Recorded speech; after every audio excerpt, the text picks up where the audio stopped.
This video contains subject matter that may be offensive and disturbing to some people. If you are the type to require a warning throughout a video or show, let this message serve as your warning. This channel discusses the harsh reality of true crime. If this warning is not sufficient for you, consider a different genre and unsubscribe from my channel immediately.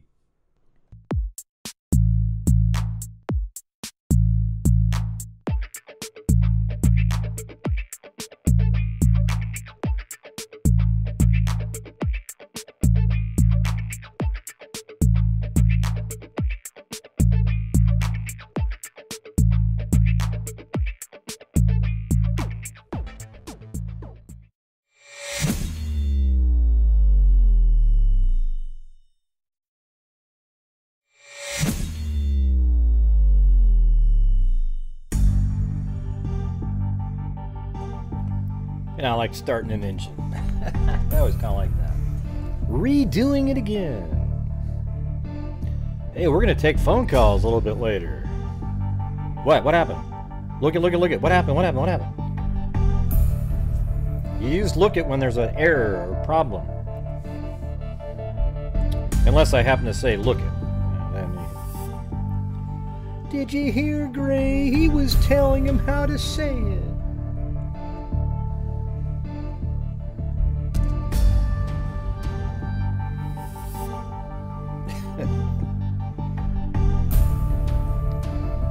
Uh-oh.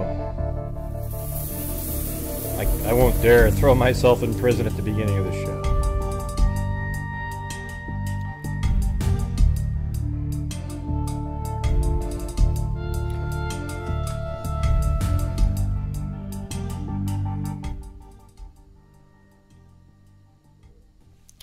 Hey, thank you, Pink Panda.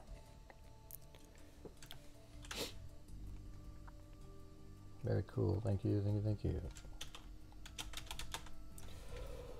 All right. You know what's funny is I was reading somewhere where somebody thinks that I'm putting a calculator when you hear that little clicking sound. And really what I'm doing is whenever somebody sends in a super chat of $5 or more, I'm copying their name off the screen and I'm putting it onto the wheel for however many times that would be. So if you gave 20, I would put 4 of them in there. They're so super sleuthy. They think Gray's got a calculator. You can hear it. He's got a calculator. And then there's this video. You know the shitty phone call we had the other day with Susanna in here. Somebody made a video of it, and they make it seem like it is the most horrendous call in the history of the planet. Oh my God. And then they also said, somebody in the same person who did the post said that, what was it? Oh yeah, he said that I hung up on a person with cancer, a lung cancer. And if you guys remember, that's the person who tricked, I let him pass, even though I thought he was a troll, tricked us into that, and then threw out the N-word, and I just removed him from the channel. So I guess the thing is the person who made that comment in the other, wherever they made that comment, is actually the person who did that, or they're racist themselves because they think I should have kept them on. Really strange. There's really no out for that person. And unfortunately, in that video, Susanna's in there trashing all of us, so it's okay. Don't worry about it. It's all... it just is what it is. There's stuff that behind the scenes and everything like that you guys aren't aware of. So if you didn't like the way that went, it just is what it is. Anyways, thanks, Pink Panda. Really appreciate it. Yeah. Hey, Stacy, how's it going? Oh my, she has with a face.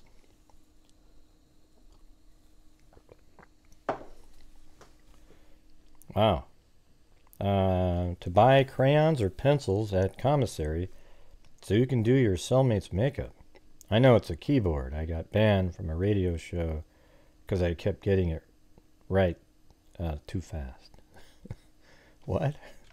I don't even get it. But hey, thank you.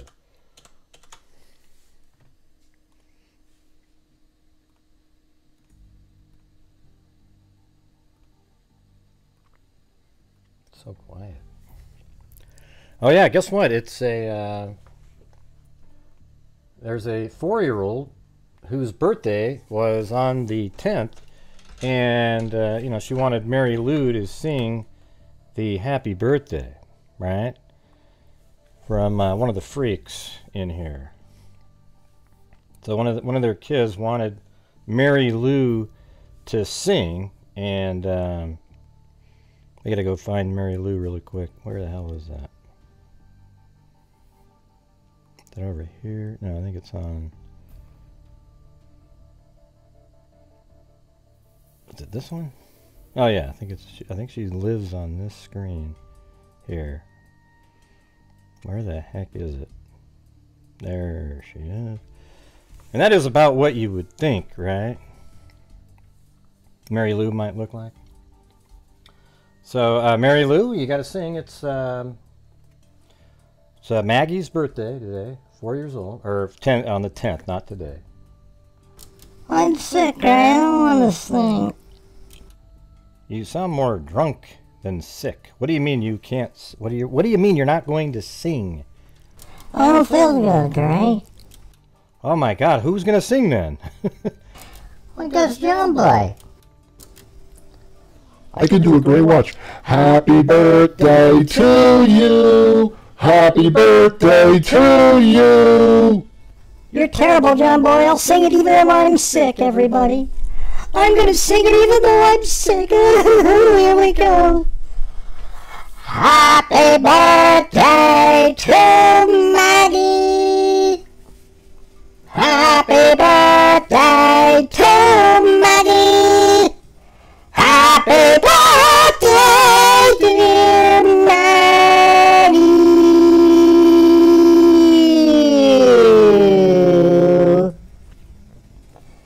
Happy birthday to you.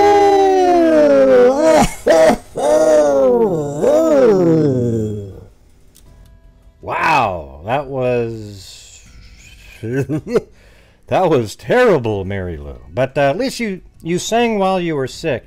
Thanks, Gray. Yeah, I'm not feeling good. A little under the weather. Oh my God, what do you think you've got? Well, I smoked one of those low-cal cigarettes with rats in, but I had too many of them because they tasted so good. Oh my God, Mary Lou. Just quit smoking in general. How about that? Does that sound good? Sounds good, Gray, but I like it. Oh boy. Wow. All right, well, thank you for singing. Happy birthday out there to Maggie. All right. Very cool, very cool. Yeah.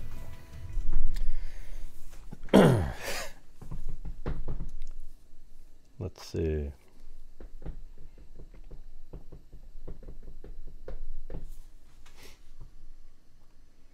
All right. Yep, there's an update today in the case of... I had a cold case. I'm going to put that off for tomorrow. Of Anna Walsh. And really, you know, mainly the only update is that he was charged with her murder now. So it seemed really obvious. I mean, it seemed kind of obvious that he would be charged with murder, right? I mean, I don't know why it took him so long to do it. Oh, there goes my stomach. Yeah. Let's see. Yeah, what made last night's show so fun?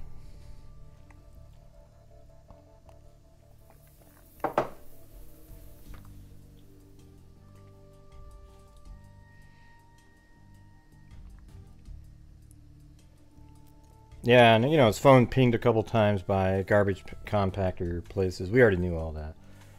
Yeah, so that's one of those cases where, for me, it was sort of interesting at first, but it's not really that interesting now. Because, and, you know, we're still looking for her. That'll be interesting if they are able to find her, but what do you do right now in that one? There's no new info coming out. You know, at least in the Idaho case, they keep coming up with new stuff, like actual new information that comes out, because it's so huge that people are coming forward that knew him, or there's leaks all over the place. Hey, thank you, you're Gypsy. Yeah, we do shows every single night here. Amazingly, we already have a call, even though I never even said that we're going to do calls right now.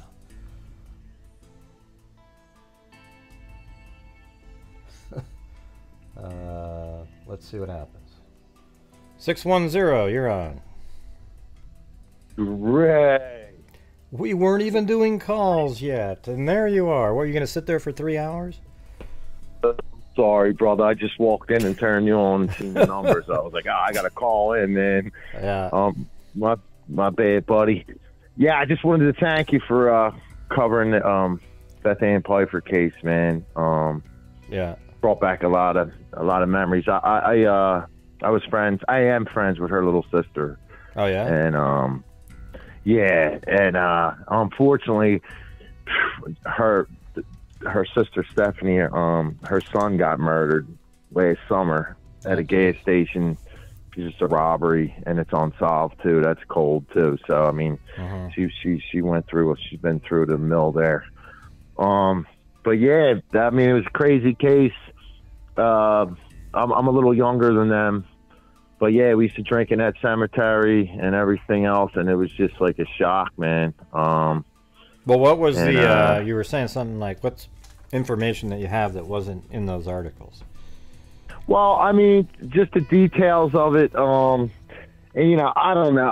I kind of feel, I don't know if I want to say stuff on the air that I don't not true. I heard slightly different stories that was reported in the paper, and I actually forgot about them details, and that was great research by you, bro, man. Damn. Well, I just went and found as many of the old articles. It was hard to find some because they put Beth Ann separated and Beth Ann with a space, and newspapers.com doesn't know to find both of them.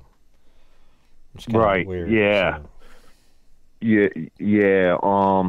Yeah. I mean, I heard slightly different rumors that it might have been the guy that she got pregnant with. Yes. And well, like, that makes I sense don't know, too. I mean, what's weird is that makes sense. Also, I mean, that's one of the more classic. It's almost more believable that the boyfriend in that case, or whoever it was that got her pregnant, would do something like that, as opposed to a half-brother that felt jealous. I mean, that just seems almost kind of... But he seemed to have told people that, and it was his knife. So. Yeah, well, see, that's the thing. Well, first, man, like, you know, the mom described, like, Beth Ann, I mean, I knew her, too, very little, though, because she was older than me, but she was no joke, man. Like, she was a tomboy, ain't the word, man. I seen her fight dudes straight up, and, you know, she could rumble, man. It was crazy. But, you know, the other slightly different rumor was that the brother actually did get her pregnant, and that's why he did it, not that he was jealous. I mean, that popped in my head one time, but I mean, would he have had to... I didn't hear any rumblings that there was a rape, or I mean, wouldn't that be what it was? I mean, she wouldn't like let him I don't do know that. because it was very dysfunctional, man. It was very dysfunctional, to say the least. And honestly, man, like, I mean, if we're being honest, like, it could have been like a neighborhood guy, and you know, he hooked up with her and just didn't want to deal with whatever the quote unquote shame or the responsibility. Well, that would be whoever the father is. Then that's the only person that would do that.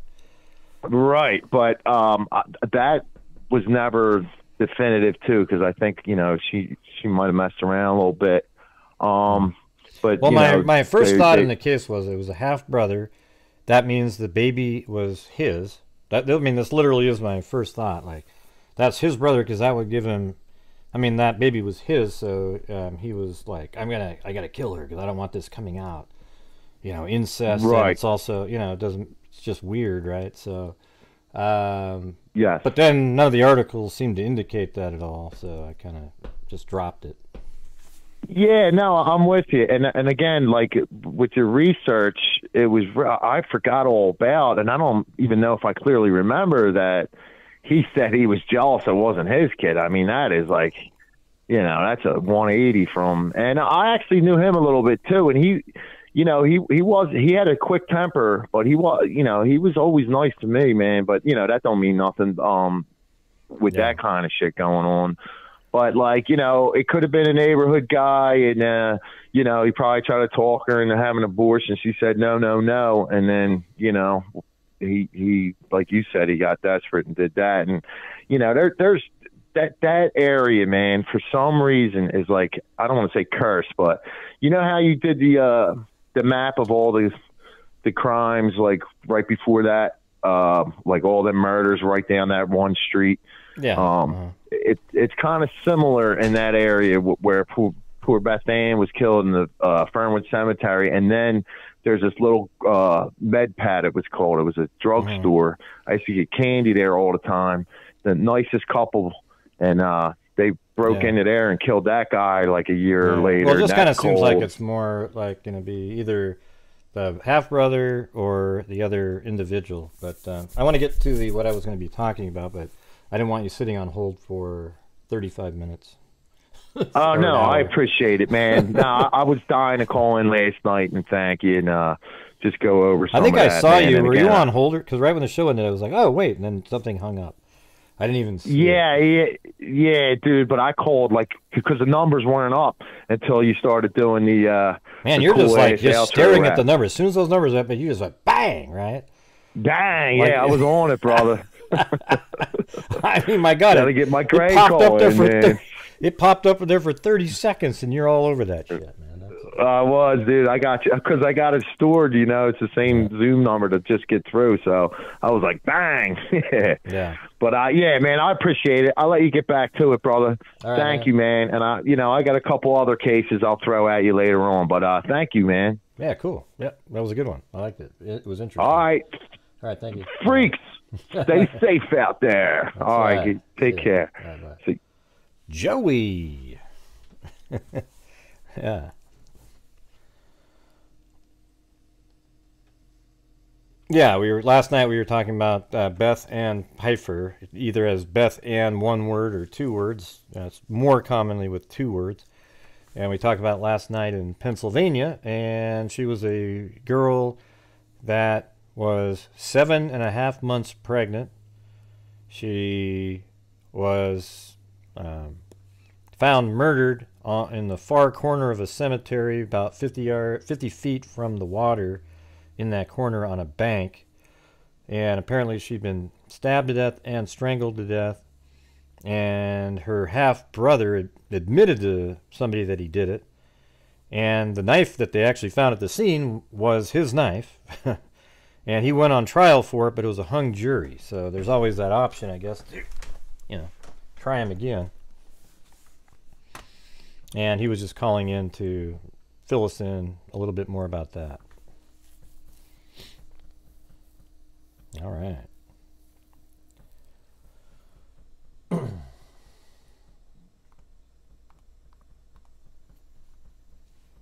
Hey, thanks, Jody.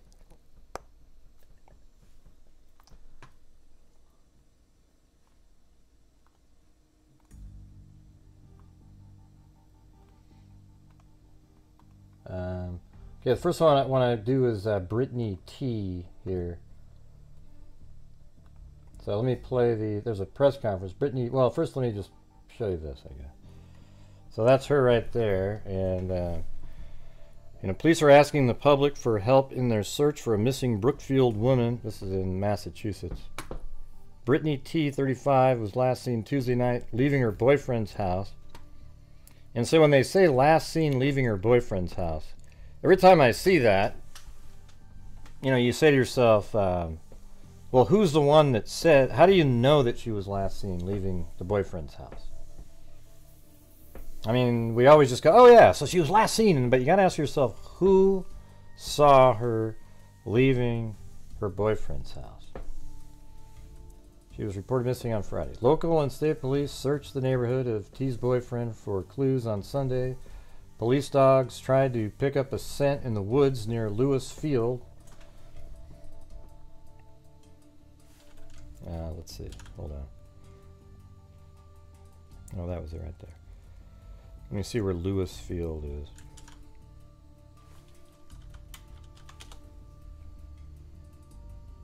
That's where she lived before. And there's Lewis Field. Yeah, Lewis Field is it. So Brookfield, Massachusetts is where her boyfriend lived. And if this is Lewis Field, then he must live sort of around near this area. I wasn't able to find his name actually right away. Maybe it's out there now, but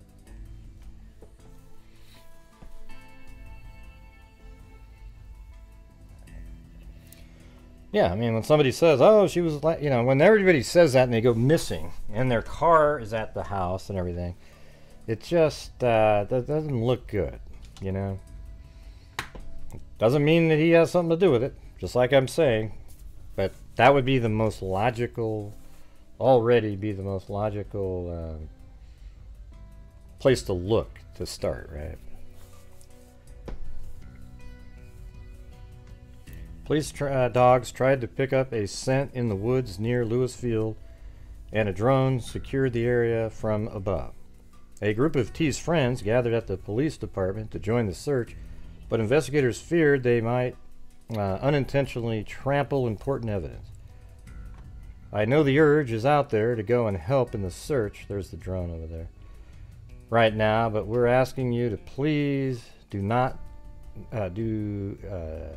please not do that now. Jeez. Police plan to resume their search Monday morning. Brittany is 5'6", 120 pounds, and was last wearing a black winter coat, jeans, and work boots. Yeah. Family and friends said she has never been gone for this long without contacting loved ones. D.A. Joseph Early Jr. asked Brookfield residents for help. Anyone with any media, any cameras at their home to check it. Check your cameras, see if you have anything at all, he said. Friends also told WBZ-TV that T's car was found at her boyfriend's house. So, like if you're her, right, and you're leaving, like you're walking out the door and you're going to take off, do you leave the car there? I mean, I guess she could have said, I'm going for a walk, went over to the park, and then some wacko at the park abducted her. But the car being there is sort of another somewhat red flaggy. Friends also told WBZ-TV that T's car was found at her boyfriend's house. Her phone was last pinged near Brookfield State Police Barracks on Route 9. Let's see where that is. So her phone pinged right over here. Was that 9? Let me turn on the... Yep. So that must be right here. So her phone did ping apparently over here.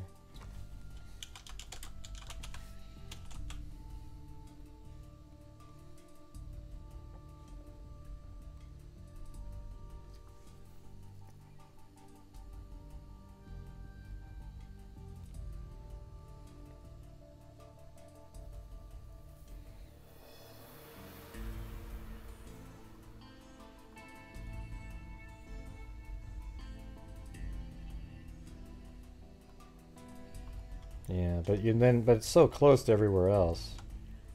Hold on.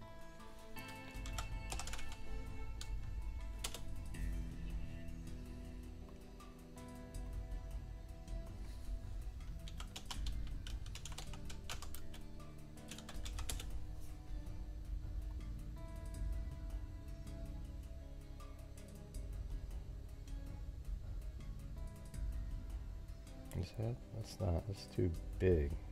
That can't be it.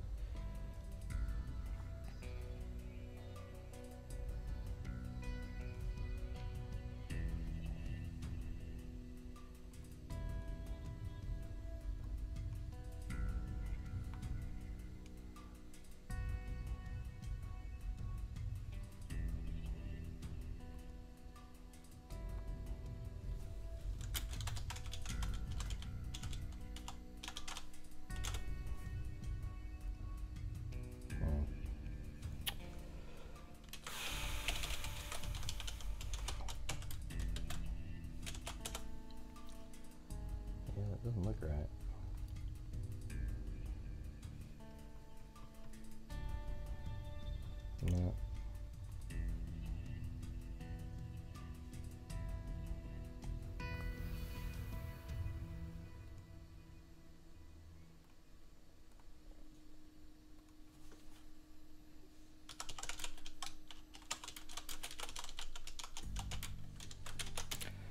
Hey, thank you, Zozo. Don't forget to support the channel for the charities and all the work. Yeah, I mean, the thing is when you support my channel, see, people on social media don't get it, right? Like, they don't understand what we're actually doing here.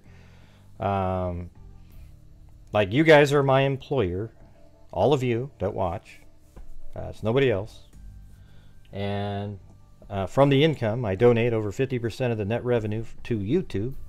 And then I use PayPal to augment that. Plus, if I need something like a computer or something, I use PayPal and so forth, okay? But so you guys are the sole income for the channel, okay? There's very little, if I'm not putting out standalone videos, there's no ad revenue, okay? And so, thank you, Zozo, and thank you, Jamie. But, if you feel like I'm doing good work and trying to put out accurate content and something you can appreciate, then I would appreciate it if you can help me out. Now, if you're somebody that can't afford to help out, just hit the like button. That's fine too, all right? I mean, that works. I'm just saying, and also I do not want somebody sending me anything if that affects them in their life somehow. All right. Also, if you want to donate directly to a charity, because that's what you want to do, then do that. I'm not a charity intake company. I'm nothing of the sort. You just know. I'm just telling you that that's what I do here is donate over 50% to true crime related charities of the net revenue. Okay, so after taxes are paid, over half of what's remaining. And that's just what I want to do because I can. Now, if I didn't have another job, I wouldn't be able to do as high a percentage, but I would still find a way to do something. Does that make sense? All right, so I don't want anybody sending me anything if they're thinking, hey, Gray, here's $50 for a charity, okay? Because that's not what the channel is, all right? And I've said this many, many times. I just don't want to, I want to be very clear that I'm not a charity intake company. I just send in a huge portion of the income. As a matter of fact, $62,000 last year to true crime related charities. And thus, that allows us as a channel to make a huge difference.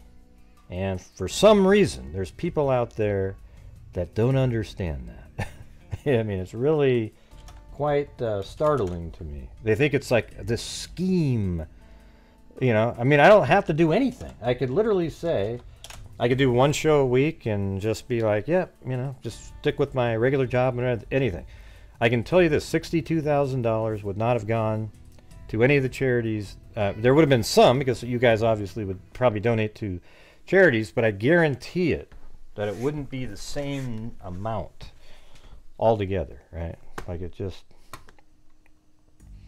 Hey, thank you so much, Annie T, and also to Eugenie and Plato, not Plato, not Play-Doh, and Joel Spain, and welcome Angela Watson, Alley Cake, and Kubi.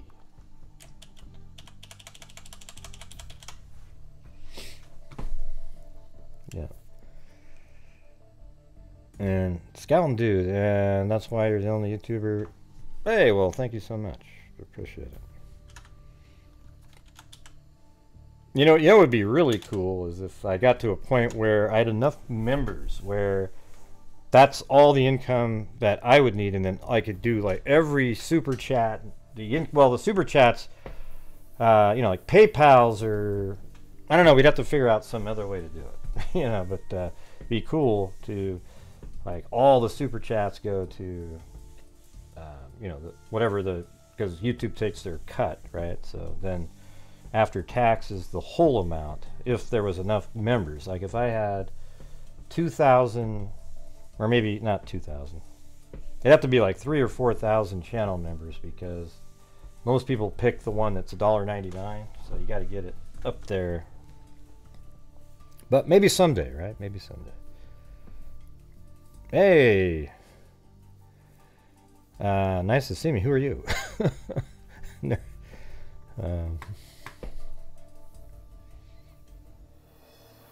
And thanks, Scouting Dude, and let's see.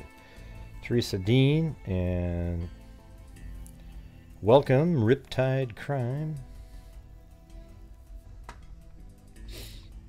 Yeah, and we're actually, I was communicated with by Misty about funding another case already. So we're just going to keep, you know, I don't understand. There's some weirdness with the memberships. For some reason, does anybody know the reason? Because my memberships are $1.99, $4.99, and $9.99.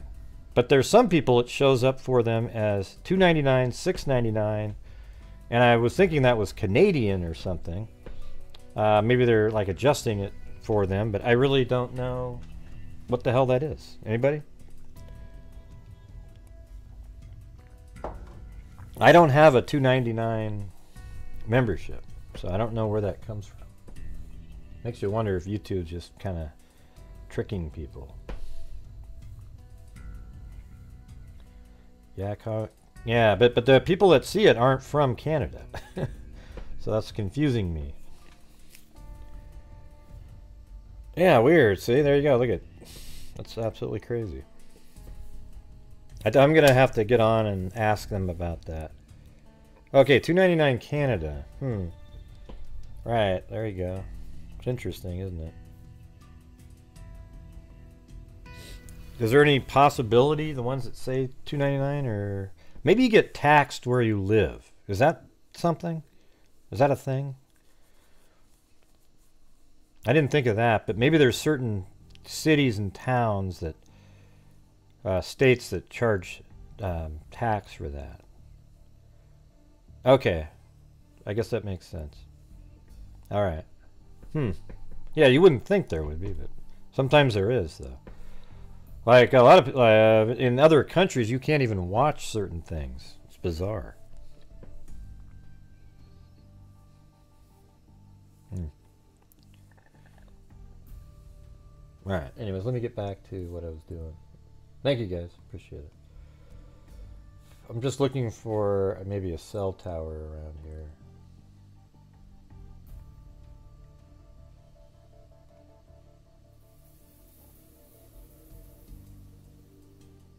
Oh, here we go.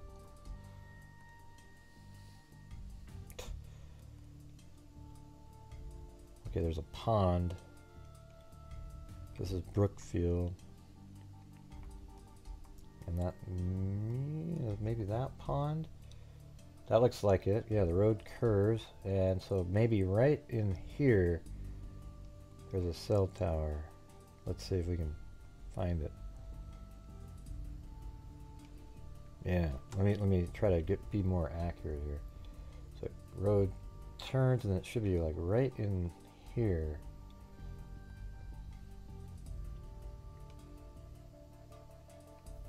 I mean, don't you think that? No, I can't really show it.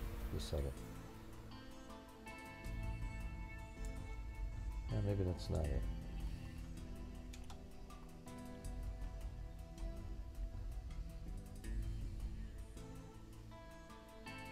Water Corner Road. Where the hell is that?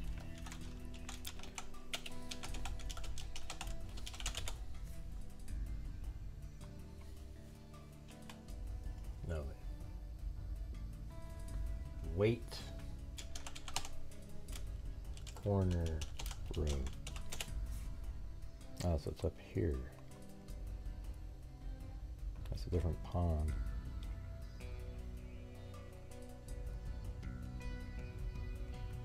Okay. Wow. So that's North Brookfield. The hell's the tower? There's like no. They only register just very few registered towers anywhere around there. That's nuts. Yeah. So the tower that they have is way up in this area.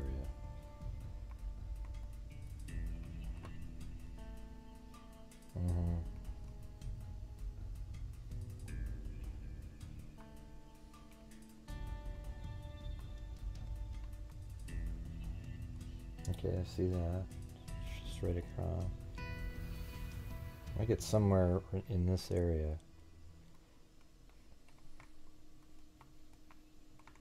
Probably a hill or something.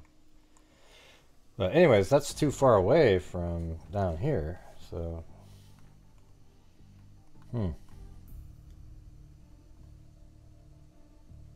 Yeah, I mean, look at this map here. There's basically one cell tower.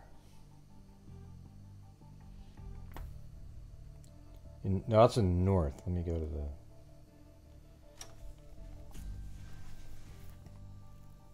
That's in north. Cell coverage in Brookfield. Hang on, let's see. AT&T. Well, they definitely have it. I'm just trying to make sure if it makes sense that...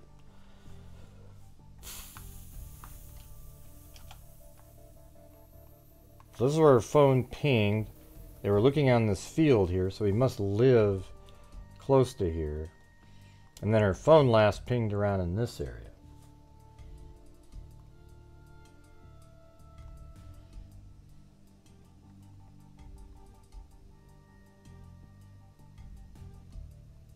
Why is this guy in there?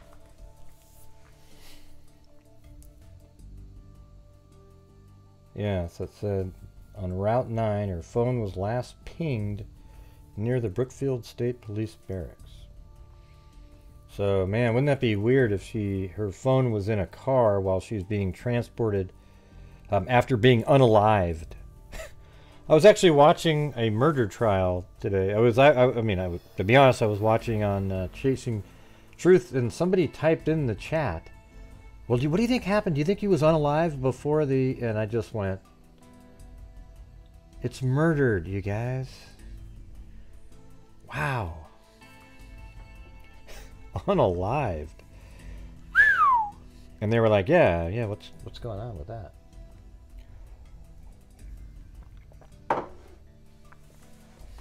Welcome, Claire.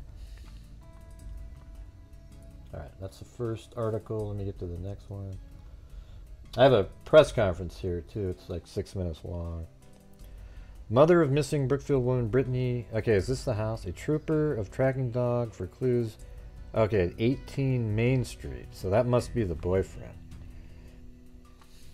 Because they wouldn't even put that in there.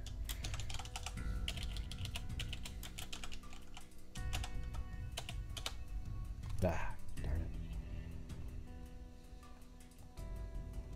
What is that in? It says Brookfield.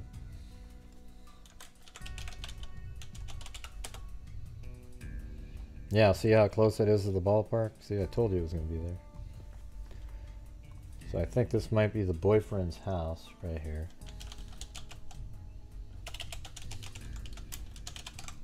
Man, I should be a psychic. You know what? See, watch this, you guys. Remember a few minutes ago when I said, I think the boyfriend's house is very near Lewis Field. I just sense it. Lewisfield! Oh, Lewisfield! Skilligan, little buddy! Oh, look at that! And look where he lives. Bing, everybody. That's what you can get when you're a psychic. Or just somebody that, uses logic instead of idiocy, All right, let's look to see. That's assuming that this is his home, but I mean, why would they be searching? Is that the back of the house? No, it's right over here, right?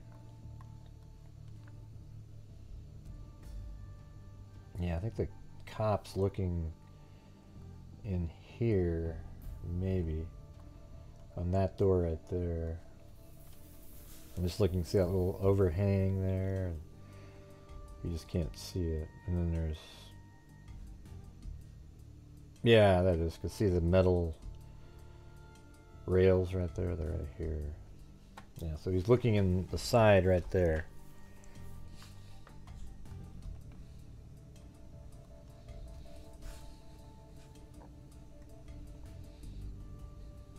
How come traffic got the comment deleted?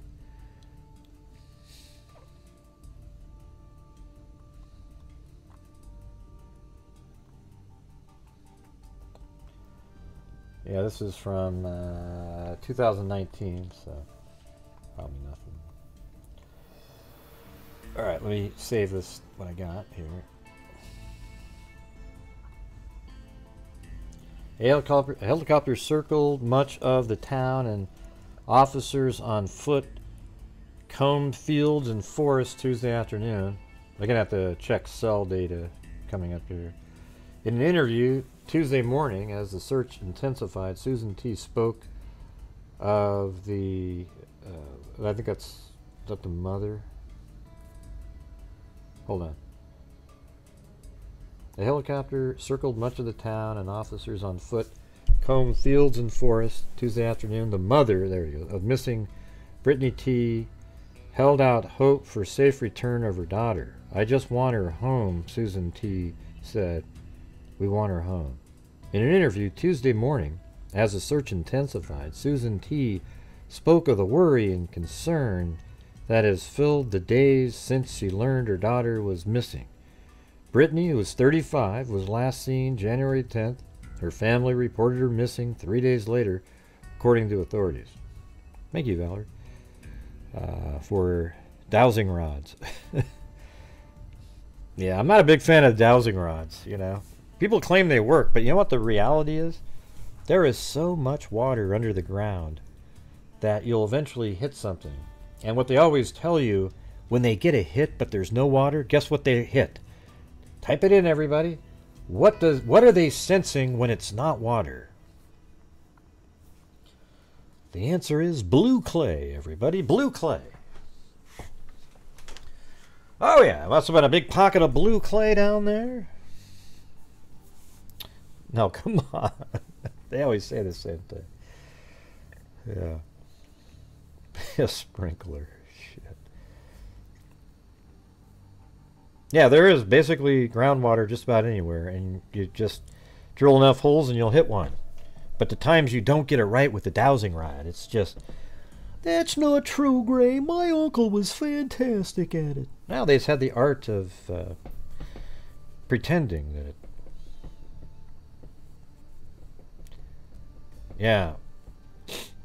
I'm one of these days I'm gonna dig through my old cassettes. I've told you guys this before, but the guy that had my dad had this gold thing. It had two antennas in the front and two antennas on the side, almost like the goal in a footy Australian rules football game. You know, the two taller ones and then the two on the side. And it had these dials and shit on it, man. You could really just focus in on. You'd hold it in your hand. It was like a dowsing rod, though. So you hold your hand, it would start rotating, and it just sort of point at something. I remember one point he said, "Oh, look at this right here. There's a lot of gold over there. Probably one of the, you know, it's the biggest one I've ever seen or something." And then he said, "And if I had time, I'd go dig it up to show you guys. But you just need to buy one of these things." Because he was selling those things. Really? How about this? You quit selling the freaking rod and go get the gold that you just told us about. You wouldn't need to sell any of these things. I guess that makes too much sense. No, but guess what? When it was opened up, there was just a bunch of wires soldered together. We decided we'd look inside, and it was just an absolute joke. There was no meaning to it at all. It was just like a nest of wires soldered to nothing. God, it's amazing what people will do like that. Unbelievable. Good evening, Cody. See, I told you. Oh, nice, Matt. I told you. Your uncle was really... That's not true, Gray. My uncle was really... See, I told you, man. All that ghost and spirit shit and tarot cards and Ouija boards would send you to hell where I grew up. You know, it's weird because Ouija board is just a board game from, like, Mattel or something that you buy off of a shelf. And what happens is your mental... You get kind of freaked out mentally, so you start, like, seeing things and feeling things.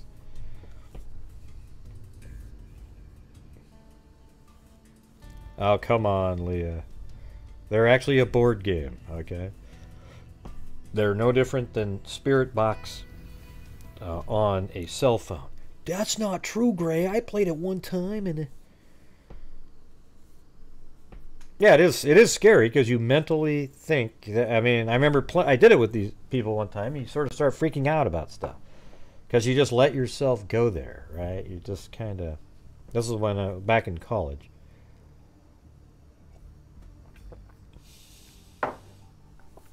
But don't we all get freaked out? You are freaks after all.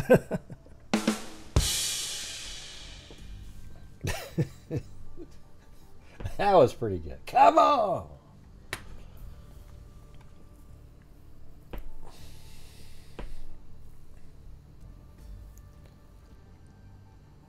Yeah.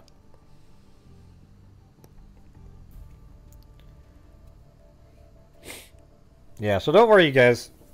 Eventually, there's going to be like there's these troll channels. They're going to be, they take clips from any of the moments on my shows where I'm not absolutely the nicest person in the world, or I'm asking for super chats, or I'm, you know, trying to, you know, because that's part of what I have to do on here. It sucks, you know, that absolutely sucks. But I wish I never had to mention it, but it made a huge difference last year, so got to do it anyways.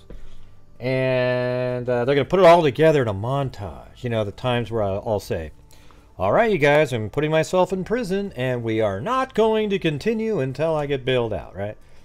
I mean, I do that all the time because it's just, you know, I mean, not all the time, but once a week or something, just as another opportunity to try to get super chats or whatever. I mean, who gives a shit? You don't have to send anything in if you don't want to.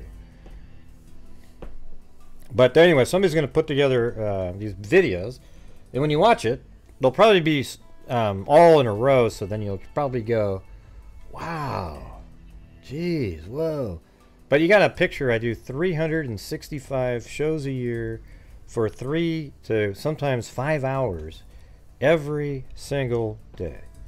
So what does that come out to math-wise? That's like 1,000... what is that? Almost 1,000 hours of video, live shows. You can easily find something in there. Way more than that. What is that? What is that? 4 times 3? Yeah, no, it's more like 1,500, almost, you know, 1,800 hours. Or it's got to be way more than that. I think I'm missing something.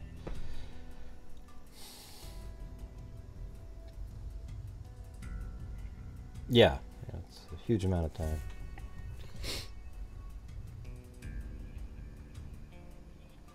And thank you to Valerie Hotzfeld for the dowsing rods to go with the spirit box. Yes. We should make like a character that's got a dowsing rod in one hand, an app listening to a spirit box, and then they're also flipping tarot cards. And then maybe a shirt with astronomical readings. Or astrology, whatever the hell it is. Yeah, yeah.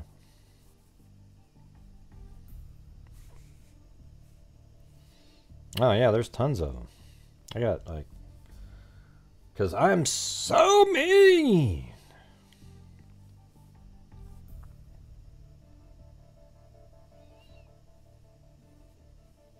Crystals. Yeah, I mean, who cares if you want to wear a crystal or something like that, you know? Yeah, I mean, you don't know. Maybe there is something to that weird shit. You know, maybe there's a reason the Egyptians had the pyramids set up exactly the way they had them. You know, maybe there is something like that. But what I can tell you is this. Wait a minute, I start... Stupid! Man!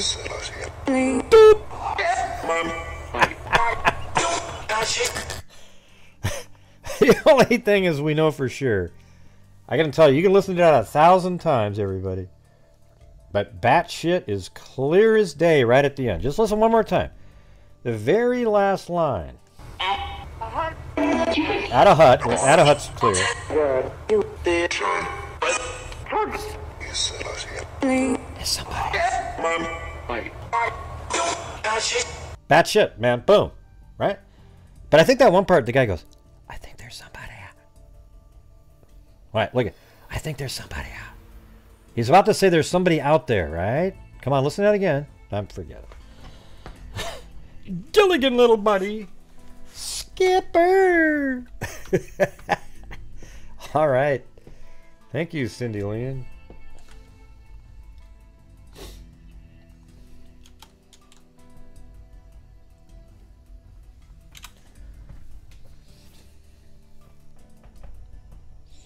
That hacked. Oh, jeez.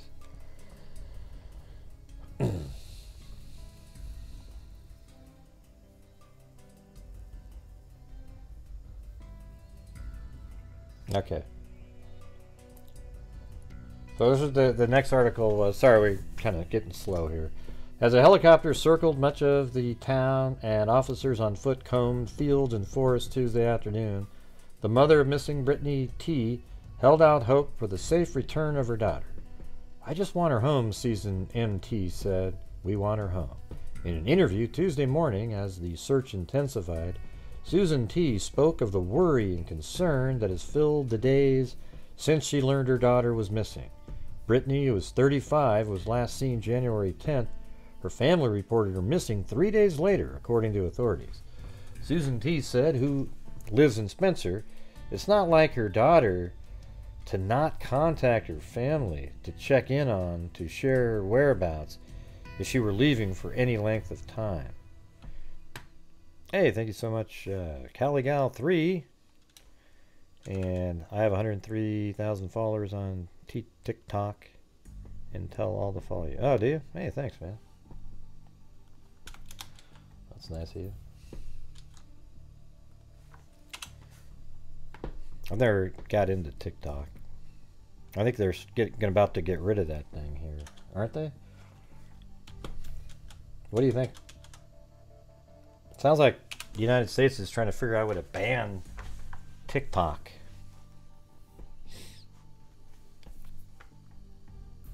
I think he's trying to, it means TikTok, I think.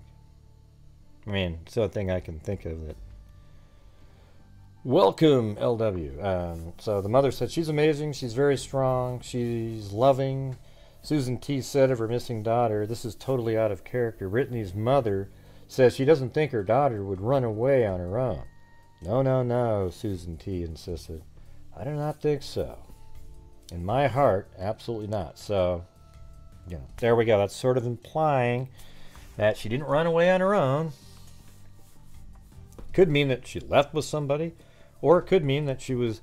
I think there's other information about their relationship that's likely going to come out. That's my opinion, but if it's true, it just means I'm psychic. Yeah, no, TikTok's China. Yeah. The search renewed Tuesday morning with state troopers and other law enforcement officers gathering at Lewis Field near where Brittany was last seen.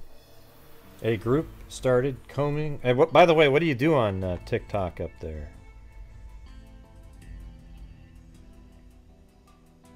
The right Ryan? The right Ryan? That's it. A group started combing the surrounding woods, backyards, and parked cars along the West Main Street while a police helicopter circled around the woods and Brookfield Cemetery. Tracking dogs, all terrain vehicles, and drones were used in the search. At one point, authorities focused on a house at 18 Main Street. I wonder if that's his. A spokeswoman for Worcester District Attorney Joseph Early Jr. confirmed that the address is where she was last seen. So that's the boyfriend's house. Yep, see. Early in the news conference Tuesday afternoon, the investigators... I mean, why don't they just say that, you know? Early in the news conference Tuesday afternoon, said investigators have been met with cooperation by everyone they've talked to. He said T's boyfriend has been cooperative. I want to reiterate, it's a search. It's not a crime scene, he said. The district attorney said investigators are in possession of T's laptop and her car. We do believe that she's in the area. There are multiple possibilities. That's why we're asking for help.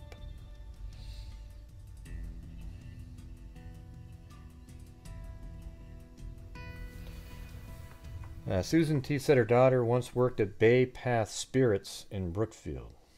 So that's like probably an alcohol place, like a liquor store maybe. On the door of the business, there's a poster seeking information on Brittany's whereabouts.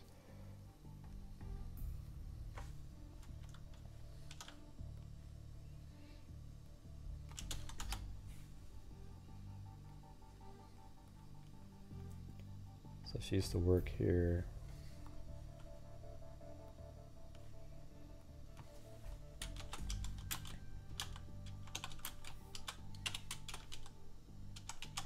Bay Path Spirits.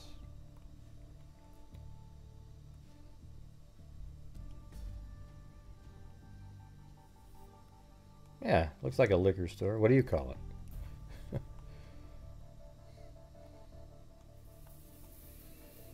Yeah, Bay Path Spirits. I think spirits is ridiculous to call alcohol, you know.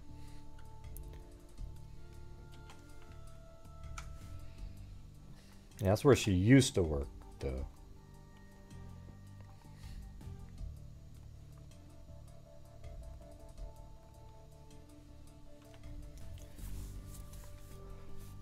If there's anyone with any information, even if they think, oh, it wouldn't be that important, it very well could be, Susan T. said, if they've been seeing something or heard something, even if they think they've been seen, they may have seen her, possibly with their description, please contact the police.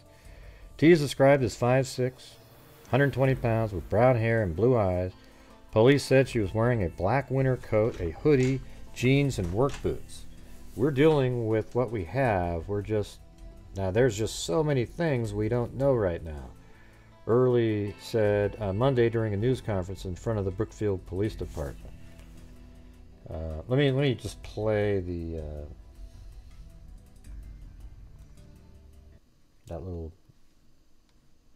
I fixed the audio, made it louder. Hopefully it works. With regards to the ongoing search for Brittany in Brookfield today. What we had is both the state agencies and local partners coming together. We're getting more and more resources that are helping with the search today. And I want to thank some of them. We have the Massachusetts State Police Air Wing, who was in the air today doing a flyover, working with the Brookfield Police Department. Isn't the other case in Massachusetts too? The Walsh one? Oh man, don't tell me there's some serial killer out there. State Police Emergency Response Team, also known as the CERT Team, the State Police K-9 Unit. Actually seem like very similar stories, to be honest. State Police Trenching Services, the Brookfield Police Department, Brookfield Fire Department, and the State Police Detective assigned to the Worcester DA's office. We've also had officer help from the Worcester Police Department, their cadet, and we're also, State Police also have the cadet services that we're looking to get involved as well. As you can see, there's an awful lot of people involved in this, doing as much as they can to help us find some answers. Also, very importantly, we've had some great tips that have come in, but you know, some people are afraid to give tips because they're not anonymous. Well, we have an anonymous tip line, and I would like people to call with any information that they might have. And we ask you to call at 508-453-7589. This will help our investigators immensely. Again, the anonymous tip line, it can be anonymous to anyone who wants to be. We just want you to call. We don't want you to have any reservations or fears about calling. It's 508-453-7589. Also, everyone who has called in with tips, thank you. They've helped us insofar as pointing us what we believe in the right direction. These things always, you know, they never have a timeline. They work themselves out slowly, but it does allow us to move more quickly when we can eliminate different things. And that's what the tips have been doing for us. Again, if you got video in your house, don't say, well, it couldn't have been her, she might not have been out here. Check your video. I know people get home from a day of work and something that they're not looking exactly to do, but it can help us. It can help the family, it can help the searchers, it can help everyone involved here. Also, check your campus, check your buildings, check your garages, check your sheds.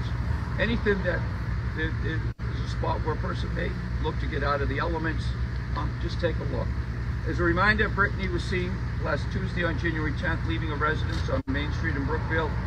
She's 35 years old, 5'6", 120 pounds, blue eyes, and was last seen wearing a black winter coat, hoodie, jeans, and work clothes. So pretty much we have for today. I'll take a few questions after the chief speaks. We're going to let the investigators do their work. They're professionals, and you don't see everything that they're doing, but when I tell you, it's amazing. The work that they do, the intelligence in the experience they bring to bear when we have these situations, it's just amazing. It's very uplifting, and it's helpful to the family. Wow. Again, I want to reiterate, sure what's going on. It's a search. It's not a crime scene. Everyone we're talking to has been cooperative. It's not a crime scene. In this search, everyone that we're talking to has been cooperative, and we thank them for that. Chief? Thank you for coming out. And I'm Chief Mike Blanchard from the Police Department. I want to thank everyone that's called in tips so far. I want to remind everyone of the new tip line number, Streamline Tips. And it's 508-453-7589. And I continue to encourage people to call in tips as they have them, no matter how big or small they think they may be. I also understand that the longer this goes on, the more frustration and anxiety builds amongst people. And I want to remind everyone to remain positive, keep Brittany and her family in your thoughts and prayers, and continue to hope for a safe return of Brittany. And I also want to thank Fire Chief as well, and his men and women are also giving me hand with this. Do you think she's still in the area here? Do you think she was kidnapped? We have nothing that would suggest she was kidnapped. We do believe she's in the area. Sound like Joey. There are multiple possibilities. The hell was that? Do you think she was kidnapped? And they're also giving me hand with this. Do you think she's... Hey, what's Joey doing there? Holy shit. And women are also giving me hand with this. Do you think she's still in the area here? Do you think she was kidnapped? We have nothing that would suggest she was kidnapped. We do believe she's in the area. There are multiple possibilities. That's why we're asking for help. Again, it's a search. It's not a crime scene. It's a search. A message for the people, the citizens who are I just said that, Joel. We've seen people today who have been through the woods, hunters. Is that helping, or is it getting in the way at all? It's not getting in the way. Anything that they could do, if they see something suspicious, everyone's got a cell phone. Pick up your phone, call the Brookfield Police Department, call the State Police tip line. Come on, Joel. Take a quick call. If there's anything that you see at all you think might be helpful, I can't stress it enough. Any little bit of information you might not find relevant, but to the police, it's like a puzzle. It keeps building on blocks that are already there to help us get to where we want to be, and that's finding Brittany. How much has the search radius expanded by? I think it's up to about 3 miles now, but it will get even better. But when I tell you, it's amazing. The work that they do, the intelligence in the experience they bring to bear when we have these situations, it's just amazing. It's very uplifting, and it's helpful to the family. Again, I want to reiterate, it's a search. It's not a crime scene. Everyone we're talking to has been cooperative. It's not a crime scene. In this search, everyone that we're talking to has been cooperative, and we thank them for that. Chief? Thank you for coming out. And I'm Chief Mike Blanchard from the Police Department. I want to thank everyone that's called in tips so far. I want to remind everyone of the new tip line number, Streamline Tips. And it's 508-453-7589. And I continue to encourage people to call in tips as they have them, no matter how big or small they think they may be. I also understand that the longer this goes on, the more frustration and anxiety builds amongst people. And I want to remind everyone to remain positive, keep Brittany and her family in your thoughts and prayers, and continue to hope for a safe return of Brittany. And I also want to thank Fire Chief. Where they're talking is right here, the Brookfield Police Department. There's that little tower and everything. They're just standing. They're basically standing right here on that cement. Could be, yeah, maybe it could even be right around in this area. Not that it's really important. I'm just saying that's where they're at. As well, and his men and women are also giving me hand with this. Do you think she's still in the area here? Do you think she was kidnapped? There he is, Joey. We have nothing that would suggest she was kidnapped. We do believe she's in the area. There are multiple possibilities. That's why we're asking for help. Again, it's a search. That's right it's not a there. crime scene, it's a search. What message for There's the the people, field. the citizens who are out there searching? Boyfriend, We've seen yeah. people today Yeah. who have been through the woods, hunters. Is that helping or is it getting in the way at all? It's not getting in the way. Anything that they could do, if they see something suspicious, everyone's got a cell phone. Pick up your phone, call the Brookfield Police Department, call the State Police tip line. Make a quick call if there's anything that you see at all you think might be helpful. I can't stress it enough. Any little bit of information you might not find relevant, but to the police, it's like a puzzling. Hey, I don't. Where are you from, Joel? Is that where? Is this where the area where the people say two Utes? The two Utes. Keeps Oh, building on. That's New Jersey. Blocks Right? that are already there to help us get to where we want to be, and that's finding Brittany. How much has the search radius expanded? Yeah, I know, Stace. I know where this is. I think it's up to about 3 miles now, but it will get even bigger. Anything that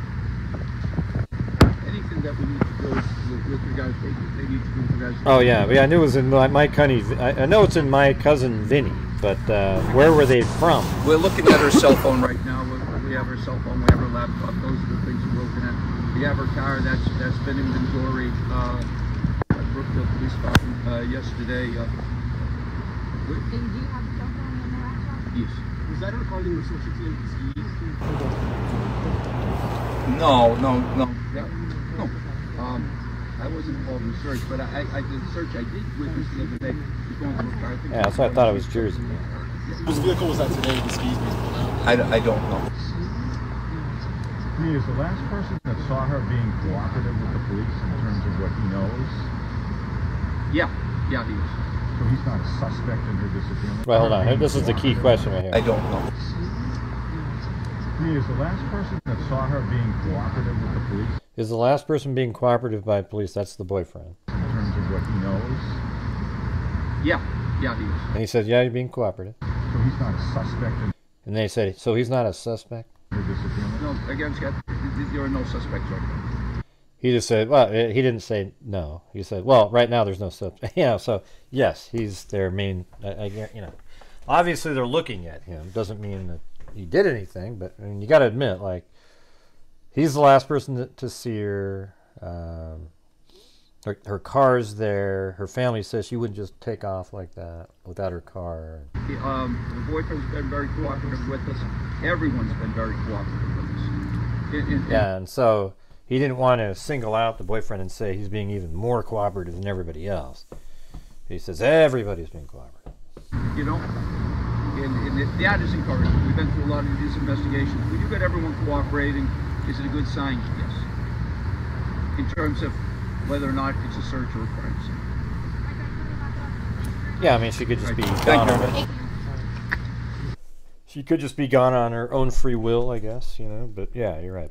So far, they don't know that a crime has been committed, but it sure looks like one, right? With her phone, not her phone being missing, but her, her car is still at the house. I mean, that's pretty suspicious. You just sort of walk out of the house. What did the family say earlier that kind of made some sense there? About her going on a walk, or what was that?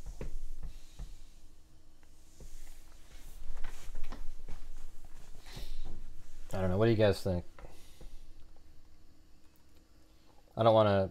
I'm just saying there's a possibility, right? Just like there's a lot of possibilities.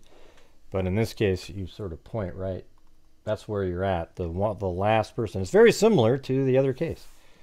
He's the one that said she was going to take an Uber to the airport. He's the one that said this. He's the one that said that.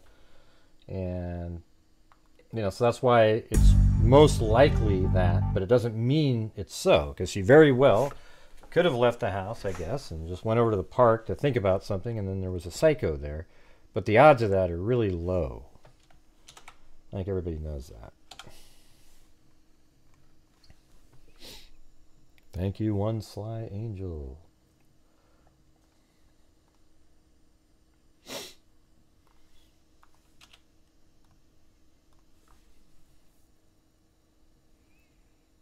God, it's so quiet. You gotta get the music.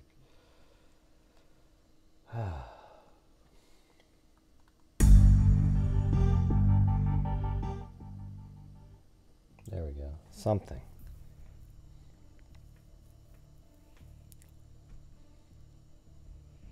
All right, I got to use the restroom, and now we're going to switch over to the Bryan Kohberger stuff. And then I thought we could do... I want to dial in... Maybe you guys can watch while I try to kind of put together the pieces for the rest of the video. I'll show you what I've got so far. I haven't... My final one, I'm going to put out a video that just shows the car and the timing.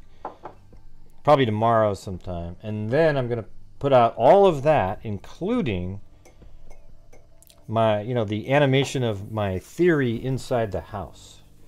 But it won't be, I'm not going to show like somebody. So the way I might do it would be, you see Ethan and Zaina, they're standing there alive, doing something, just, and then it cuts to black. And then when it pops back up, they're both not alive. They're dead on the ground, murdered, something like that. Maybe have it like turn red, and so we'll see how that goes. But anyways, let me. I got to use the facilities here.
All right, that's it.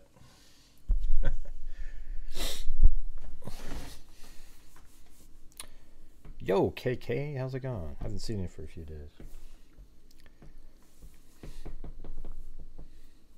Let's see.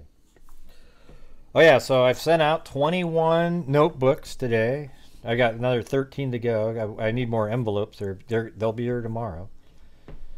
But I got 21 of the notebooks sent out using pirate shipping. Whoever, a couple of you have suggested it to me, so I finally started using that, and it's not too hard, you know. You just so right now I've got the 4x6 labels showing up in a stack, and I think I can put them in there, and guess we'll see how that goes.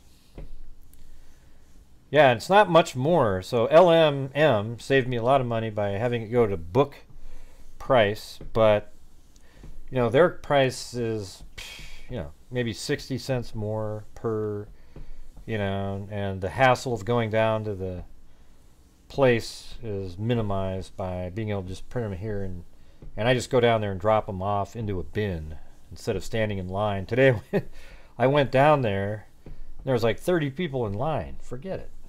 I mean, and then I would have had 30 of those things, and people would have been pissed off, tapping their foot and getting angry.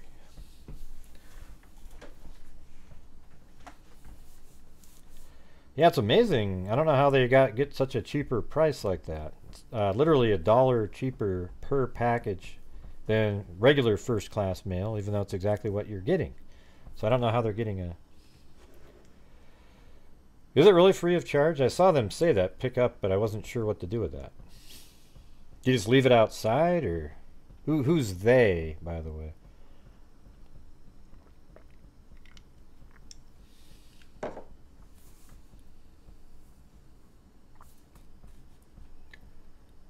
And thank you up there, Terry Shuford. Okay, just the local... Okay. Interesting. So they're just made aware that... Okay. Yeah, saved like probably... Well, it's a little bit more. I lost $6 because if you go inside and do the book rate, even though I'm not even sure it's legitimately a book, you know, so...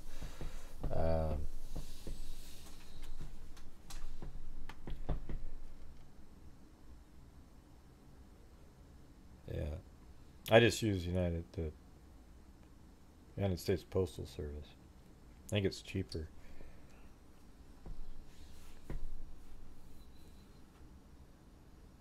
Huh? What do you mean you can't have them pick up media mail? What are you talking about? How come everybody has opposite opinions? I mean, opposite advice, you know? Gray, no, it's the best one is this. It's $30. Next one, complete opposite. Except they actually had words that were understandable, not what I just said.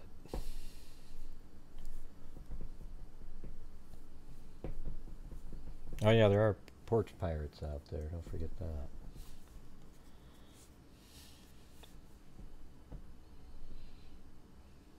Must be a lot of people shipping from home, I guess. So easy, you know. You just go in there and put the person's address in there. Gives you the best price. You hit boom, print. You know, like purchase and then print. Boom, it's printing. Put the label on it. Done. I do write notes in all of them, but I'm actually thinking it's just taking so much time. I don't know.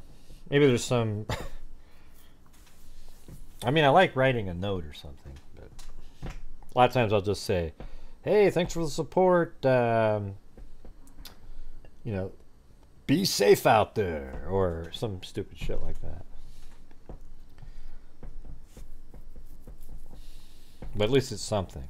I put it in the book.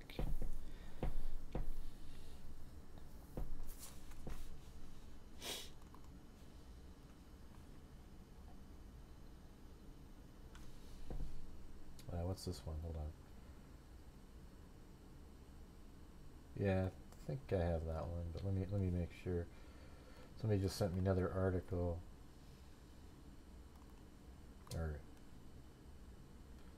pretty sure I have this one. Nah, I had one similar to that, but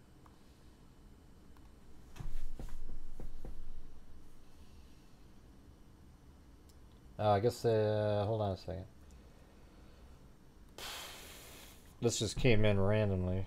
Remains of child found in Oklahoma during search for missing 4-year-old girl. That's got to be her. Ivan Adams, who has been caring for Athena Brownfield, was arrested Thursday and is accused of murder and child neglect. Oklahoma officials looking for missing... This just popped in here. For missing 4-year-old girl found the remains of a child Tuesday. The Oklahoma... I mean, the odds of that being somebody else at that point are like 0, right? If it was you know... Sometimes when you're looking for an adult and you find another adult, it's not. But there's almost no chance that you're looking for a missing child, and in that search you find the remains of a child, and it's not going to be that child. I didn't think there was any chance that they were still alive. The remains will be transported to the medical examiner's office in Oklahoma City for positive identification. The couple who had been taking care of Athena Brownfield have been charged in connection with her disappearance. The remains were found outside Rush Springs town. Outside of Rush Springs, a town in rural Grady County. Here, let's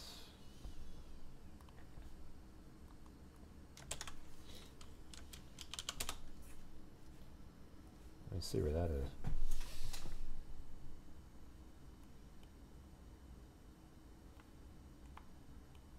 Okay, so that's where she is found compared to where they live.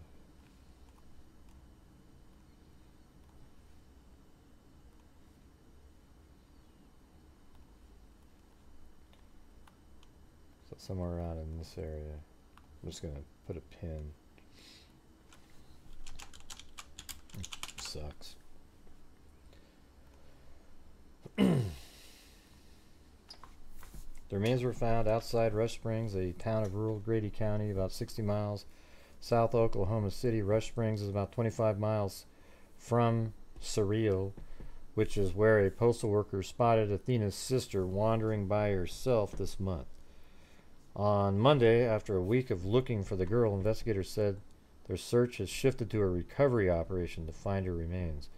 Authorities and volunteers have been searching for Athena since January 10th, when a postal worker spotted her 5-year-old sister. Sorry, I'm actually gonna do a little bit on this case. Alone near the girl's home in Cyril, the State Bureau of Investigation said. Ivan Adams and his wife, Alyssa Adams, have been arrested in connection with the case. Okay, so I also have this, I think I have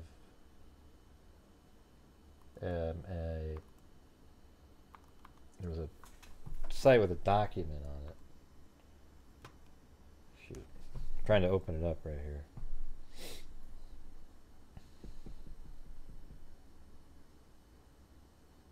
Yeah, the girlfriend would have been a witness. She probably wanted to get the hell out of there and...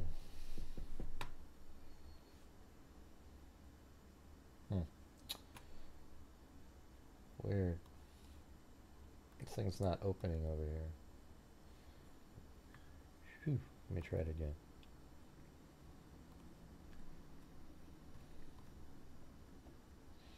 It's really quiet though. Almost too quiet.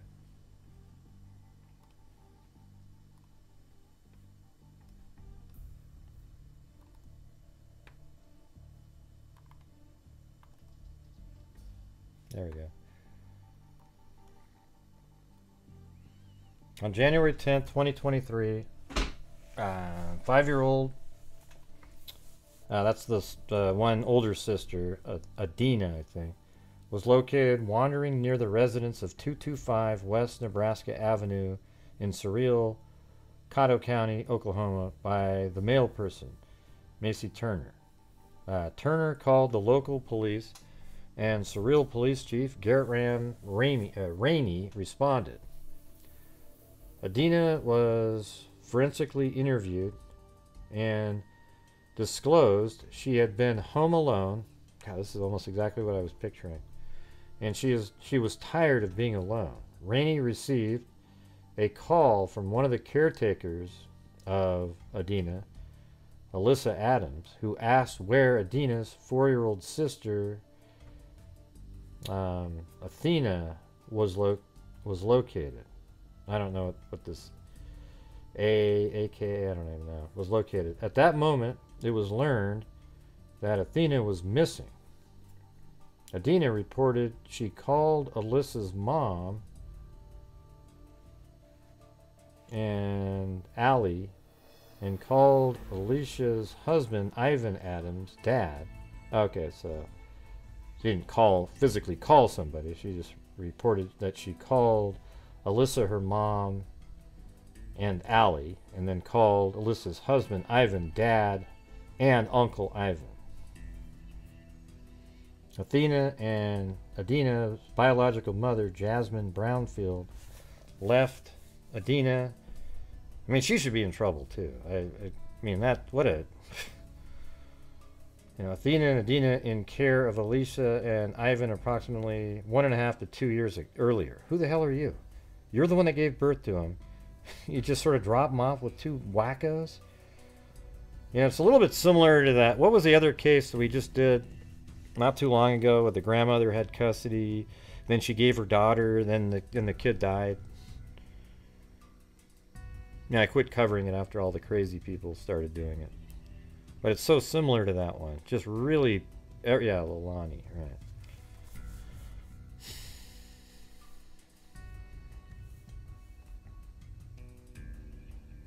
Alicia and Ivan never took Athena to the doctor for checkups and did not enroll Athena into school. I mean, what a joke. Jeez. Review of phone records for Alicia and Ivan did not match with what they reported to Flores on December 26, 2022 between 4:15 and 5:30 in the morning. Ivan's phone records show his phone leaving 225 West. Hold on.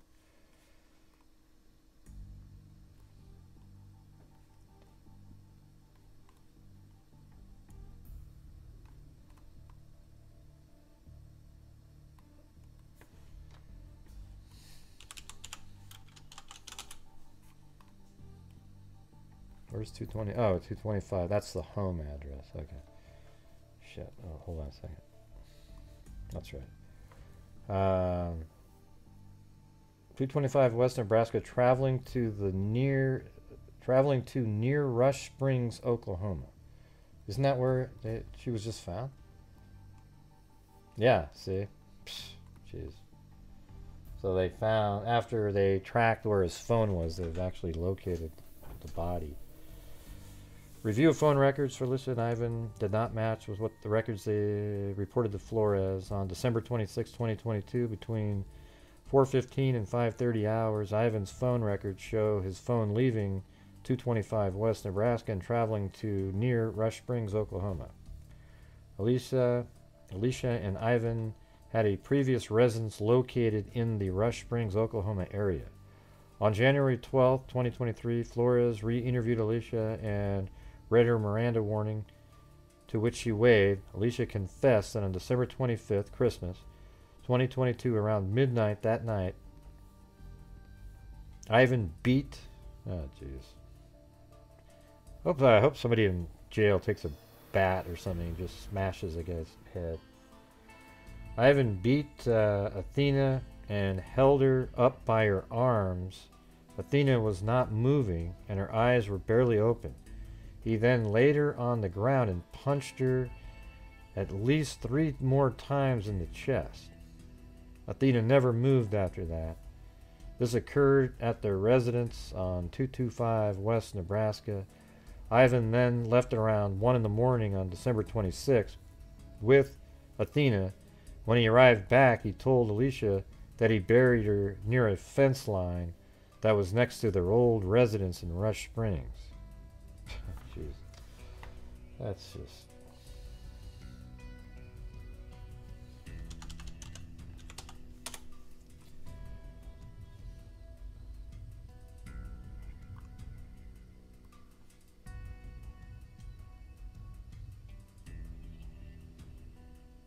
What's this guy's name again? Man, what a bunch of monsters. No, Alicia and Ivan. Okay. Hold on a second.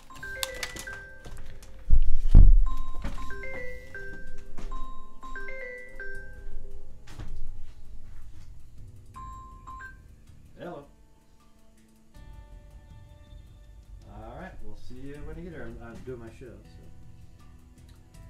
all right, love you too, bye.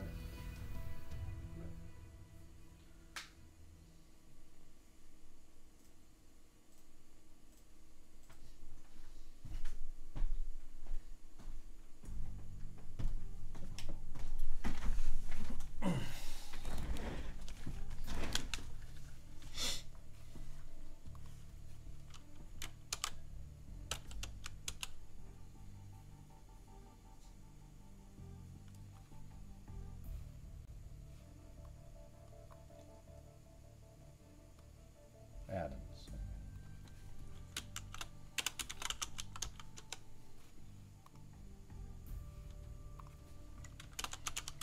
All right, guys, we're getting one of those lulls again.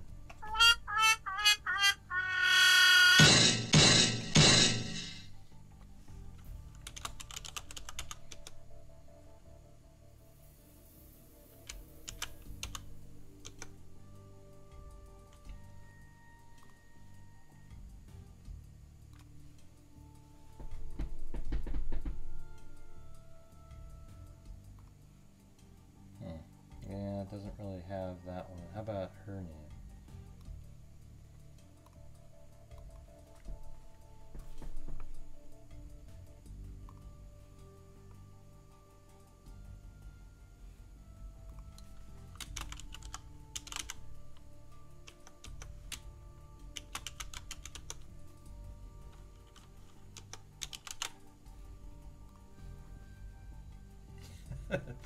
There it is.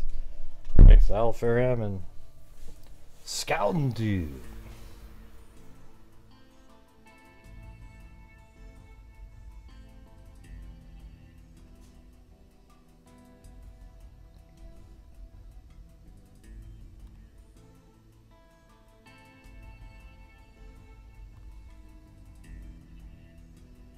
I'm looking for her address in here. See if we can find that spot. This might have it. Lansing.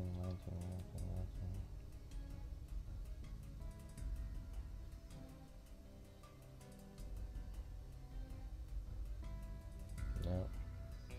Wait. No, there it is. Whoa. Oh man, the last one. The last address on the list. What are the odds of that? Watch this. So it's over here. You never would have found it, but this counts as Rush Springs right there. See, 1031 County Road, 1490 Rush Springs. So that still counts as Rush Springs right there. Thank you, the Mike D Experience. Joel Sane. That's right. Let's crank up the reading fund, he said. All right. Let me, even though I'm not the greatest reader in the world.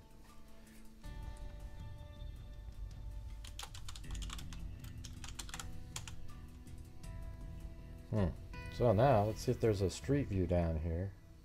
Ah, there is one right there. So this might be what we were looking at on the news a minute ago when they were walking along a fence line. So out here somewhere. You know what I'm saying?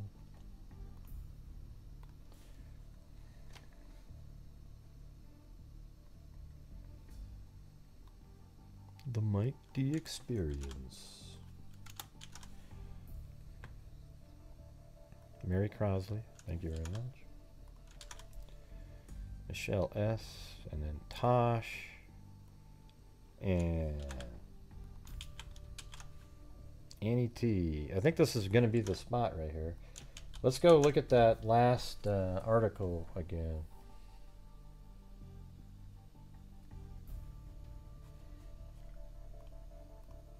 Wait, somebody sent me the email. That's where it came from.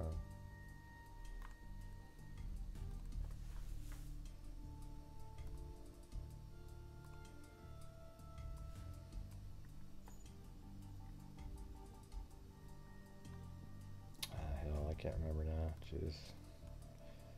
Where that was, it was good. I think it showed something very similar to this, that they were walking along.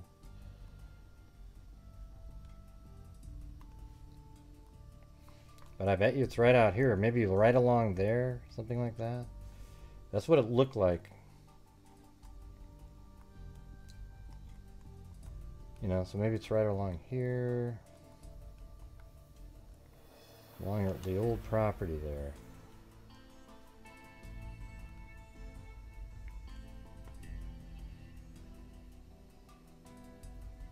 Thank you, Sunny Veil Inc. Nomad Beads. Hey, how come yours was like Sunnyvale ink was blue, and then all of a sudden yours is like a purple, or you know, like a, well, blue also but different. Yeah.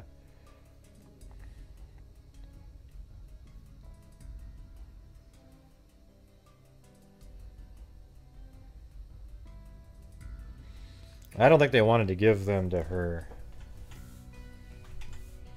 I don't know. I don't know why she didn't take it, but remember how weird she was at that first press conference? The grandmother trying to interjecting all the time and just.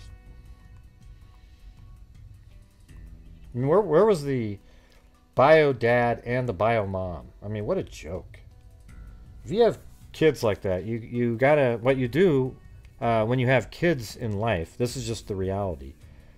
You put them ahead of yourself. You know, you're supposed to, like, everything, all of your decisions at that point are to make sure that your kid has a good life, and whether you get to go out on dates and have fun and all that shit, that comes secondary, right? Like, it's just kind of the way it is. I mean, that's how my mom was. No, maybe it's not very fun. And I mean, the thing is, I only remember my mom had, like, dating a couple different times in the entire 5 years that I knew her. And every time, you know, they'd come over and, you know, just... And we'd always have, you know, for those, it'd be a babysitter. She always made sure we had dinner. You know, she just... I mean, I've told the stories about my mom. She's, like, not really common, you know, but she's... Yeah, she did it the right way. Right? I mean, none of her kids ever were, you know, been arrested of some, not that, you know, I mean, there's people that have been arrested of felonies that are good people. I'm just saying. Never been in prison. You know, we try to do the right things. We're not perfect whatsoever at all, but at least she tried her best, you know. She really worked her ass off. I mean, like I always say, she went to night school. She'd work during the day, put herself through night school. She'd cook us dinner after work. Then a babysitter would come over. And we were on food stamps. And then she, you know, got assistance out there, because there's people like her that deserve assistance. You know what I mean? Like, there's people that just take assistance and sit at home and eat pizza. I mean, she would go out every day after work, go to night school, and then after she got home from night school, she'd tuck us into bed, give us kisses, then she'd stay up late studying for her school, then she'd go to, and it would just rinse and repeat every single day, and then she became a real estate appraiser, and was a really good one. You know, so people can do whatever the hell they want to do, it's just prioritizing. You know, like I always say, that one Ann Landers is one of the best ones out there. It said, the letter said, "Hey, Ann Landers, I'd like to be a lawyer, but I'm 45 years old and it'll take me 7 years to become a lawyer. Should I do it?" And her reply was, "How old will you be in 7 years if you don't become a lawyer?" And it's the exact same age, except if you had gone to those classes for those 7 years, you're now a lawyer. Yeah, so there you go, and that's really what everybody should think of, like that. If you really want to do something, you might be happy. I mean, like, if you're happy with where you are, then you don't need to do that. But if there's people that are unhappy with where you're at, you can always figure out a way to do it. That really was a great response by her. I don't know how, where, you know, just amazing. That's the answer. It's almost like she probably thought, Well, I mean, if you don't spend those 7 years in class, you'll still have wasted the set, and then just came up with a clever way to respond.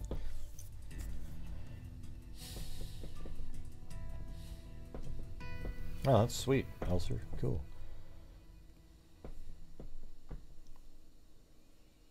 Well, there you go, Winston. Yeah, that's the thing, you know.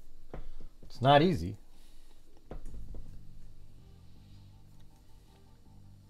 I mean, this right here isn't easy. You know, like doing these shows every single day, getting all the stuff together, doing the show, you know,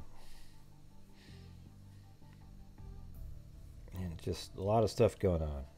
A lot of stuff. And it wasn't easy to learn how to be able to do the stuff that I do, you know, the animations, the programming on the side, all that stuff. It's not something you just sort of do. And so I think any one of you, especially the freaks, you guys are smarter than the other people I've seen in the other channels' chat rooms. Wow. Okay. It's almost like night and day looking at some of the logic streams going on over there.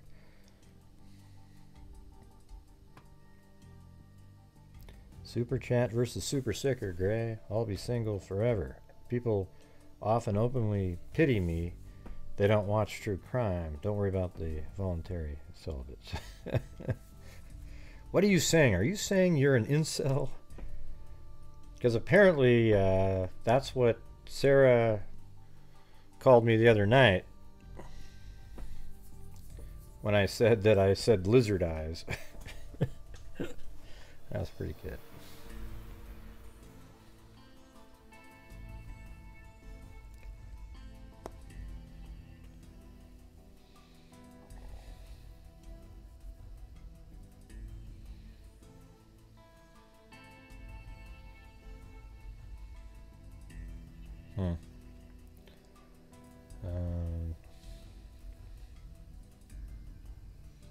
Yeah, see how cool that is, Buckle Bunny? Yeah. I always think it's sad when people don't like their parents. Like they go, oh, I hate my parents. Man, they did this and that and the other thing. So even there's times where you don't like what they say. I feel happy that I've other than my biological father, he was a great artist but a shitty parent. You know, but my mom was there the whole time, so I always feel happy to be able to say that. Where you see other people say, oh, my mom, what a dirtbag, man. She did this and this and that. I can't imagine that. It's hard to picture that. You feel, it's almost fortunate that you got out, that you made it.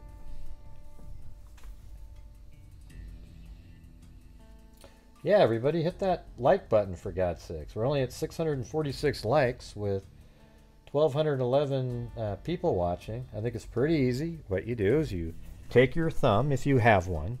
Take one of your fingers, if you have one. If you're missing your hands, smash your forehead onto your phone. Maybe that'll press it. We don't really know. If you're missing your head, well, I can't help you at all. Sorry. All right, let me get to... I don't think there's anything more to add to this. It's just apparently they found her, I think probably right here where I have this, because that is where they used to live. Just a brutal, horrendous case again. And this is a case that I pretty much knew what was going to happen, that the mother was going to tell the mother caretaker was going to tell the truth, and then the kid, Athena, the surviving child, is going to have all the answers, and she did. So there you go. Oh, you need the auctioneer? Hit that like button, you guys, right now. 10, 20, 20, 25, 30, 35, 40. Hit that like button, hit that like button. 10, 20. Dillion, little buddy, hit that like button. Hit that like button, hit that like. Now, Athena is the other person. Joe Kelly, sorry for your confusion. Yeah. Athena's the one that was killed, so she wouldn't be able to talk, right, Joe? Got to think through things sometimes. Yeah, go ahead and hit that like button. I've always been intrigued anyone could talk that fast. Well, that guy's incredible. I found him, and I used to just listen to him for like 20 minutes. Just sit there and just mesmerized at how he had classes on how to do it. He would do it in slow-mo. He'd say, men and then 5, then 5. Do I have 5 men and then... I don't know what the hell. I can't even remember what he was saying, but it was just... it was pretty awesome.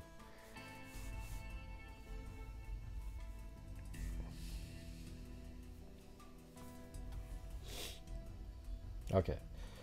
Well, let's get over to the craziness in the Bryan Kohberger case. You know, the Idaho 4. But trust me, everybody, there are other cases in the world. That's why we try to cover them. We did get stuck on Bryan Kohberger for a while there because there was always something new and we were trying to figure something out. And then the probable cause document happened, and boom, there a whole bunch of stuff to do in that. And I'm still working on the probable cause document.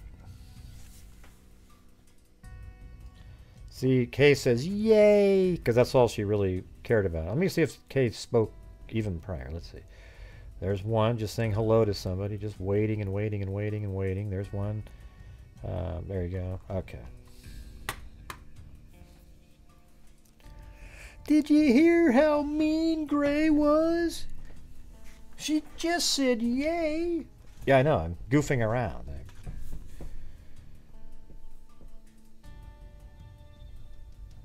Okay, well, hey, Joe, when you're communicating in chat, try this sometime, Joe. When you're responding to somebody, tag them and respond to them instead of just randomly typing in. Like if I open up the chat right here and you said, you're a piece of shit, and I look at it, would I sit there and think you're talking to somebody else or just me? Because you didn't say anybody else. You didn't tag somebody. You didn't, you didn't, try tagging somebody. Then we all know who you're talking to. Because they don't even know who you're talking to either. And you had just said that right after I mentioned that they would have communicated with Athena to figure out what happened. And then all of a sudden, Athena. That's it. Nothing else. No.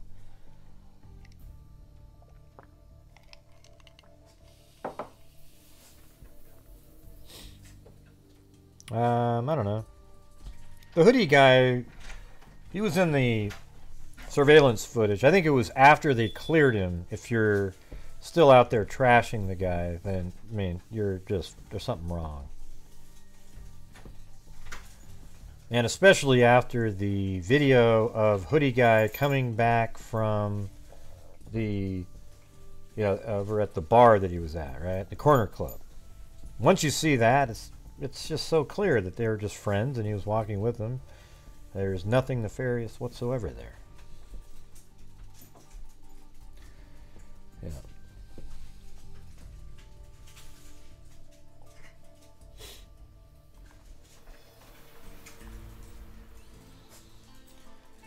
All right, look at that. Accused Idaho kill. Hold on, my wife's home. Hold on a second.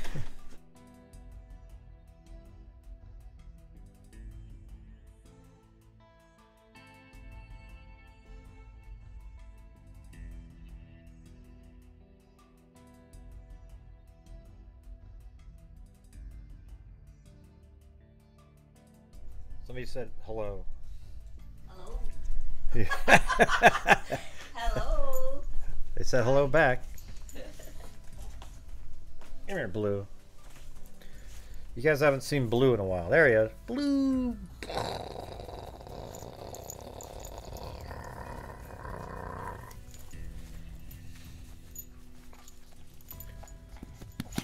See, they're all saying hello. Look at. Hello, hi. Mrs. Come on, Blue.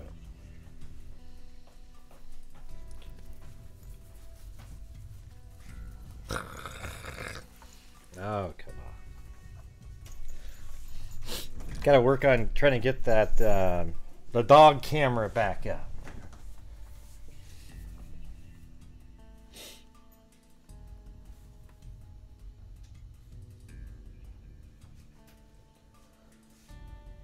Oh, thank you to Shazzy D.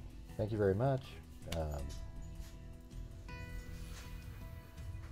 To Jennifer. Being amazing. Love you, Gray. You are hysterical. I literally LOL so much, and I'm alone. Well, that's cool. That's cool. And then V-Dub. Thank you so much. And all right, so Nicole, I got to get you in there for the notebook. So hold on. So I'm trying to get it where I just have like 1 or 2 notebooks a day, and it's just sort of easy. When you have 30 something, it's kind of a chore, you know. But let me just get this one in here.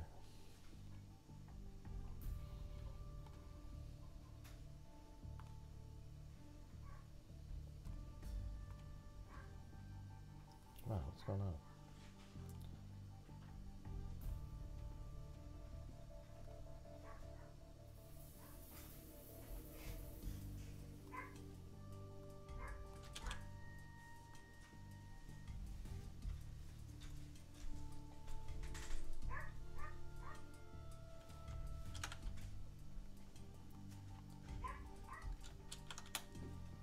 Okay, so I got that in there.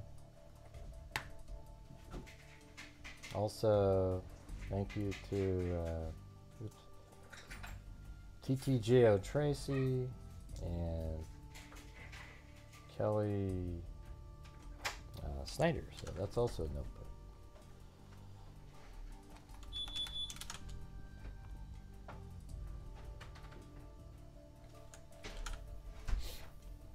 Yeah, the new notebooks are really sturdy.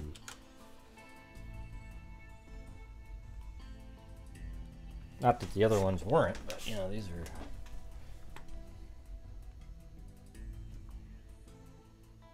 Look at. What do you mean? Look at what? What am I looking at? Looking. Oh, wow! I missed some of you guys up here. Hold on. Look at. Stace on the kit. What does that mean? Thanks. Kathy Shiflett.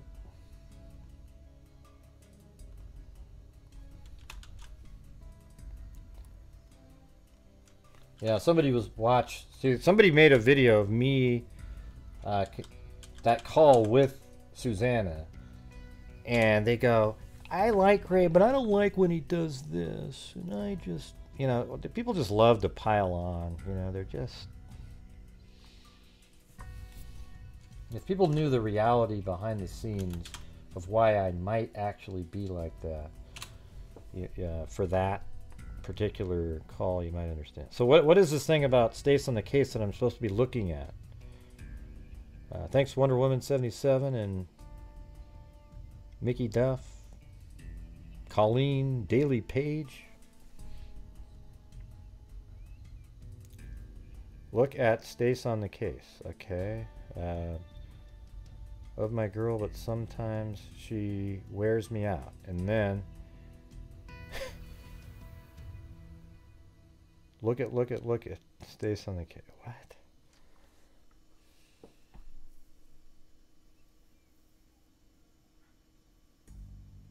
Yeah, okay, we're doing something else right now, Rebecca.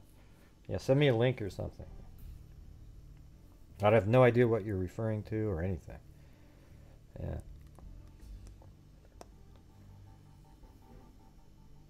Yeah, wouldn't that be great, Amber? Yeah, I mean, I'm not a perfect person at all. And yes, there's people that frustrate me when they call in. There's also people who pretend that they're somebody else that they're not. You know, for example, they don't even know what island they lived on when you show the island on the screen and they go, oh, wow, I didn't even... wow, what is that? Oh, well, that's where you said you lived. Oh, okay, yeah.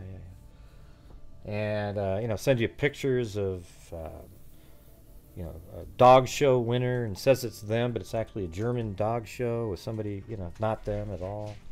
So, yeah, it gets kind of weird after a while, you know. So, after a while, you kind of wonder, should I, you know, be trusting somebody that you're talking to or what, you know. No idea. So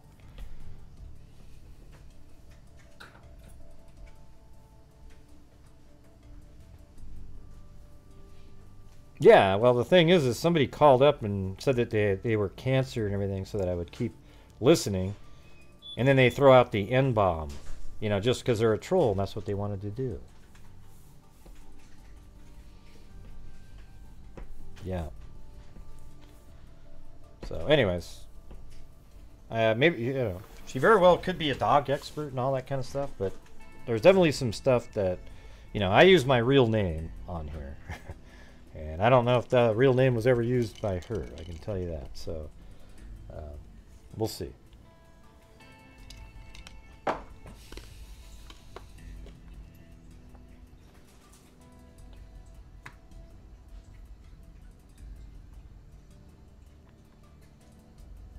Oh, thanks TTJO and Shelly.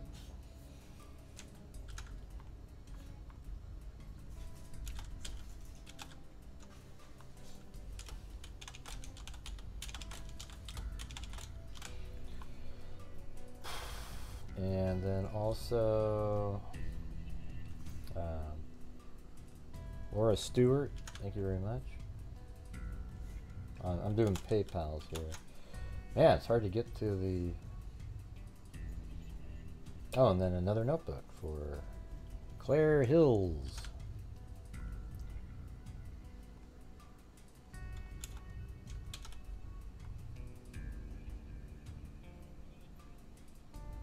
Sorry, guys. If I don't do this now, it's hard to catch up later.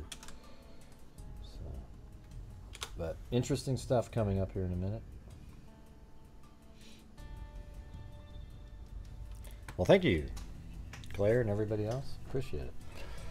All right, here we go. So, accused Idaho killer Bryan Kohberger repeatedly messaged one of the victims.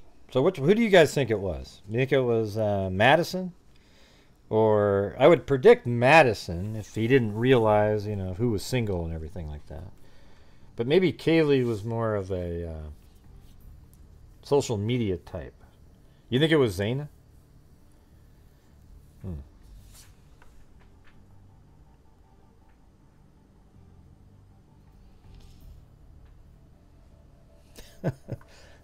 Yeah, maybe Lip 76, but we don't need, I don't want to, like, I don't know, you know, what she's talking about. She might actually know what she's talking about, but there's just so many things that, but I don't want to be having people bashing her or attacking her. That's what she's doing out on other sites currently, so don't worry, but don't do that, okay? But yeah.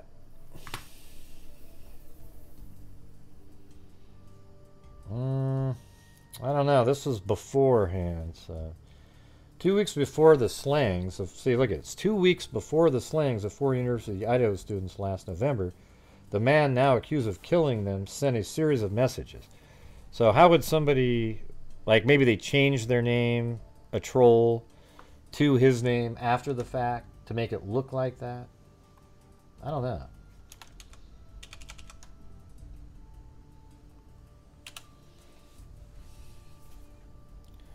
Thanks, Buc-ee. Why I support Gray. I spend money and he still calls me out and disagrees. I had an email from someone saying I should request a refund. I like Ray because he doesn't change. Money doesn't change his core. Hey, well, that's cool. Thank you. Somebody said they get a refund? What'd I do? I don't remember doing anything.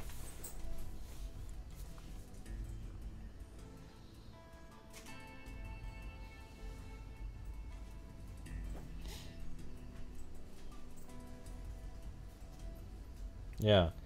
In late October, an account that authorities believe, so it says authorities believe. Now, you know, what does that really mean here?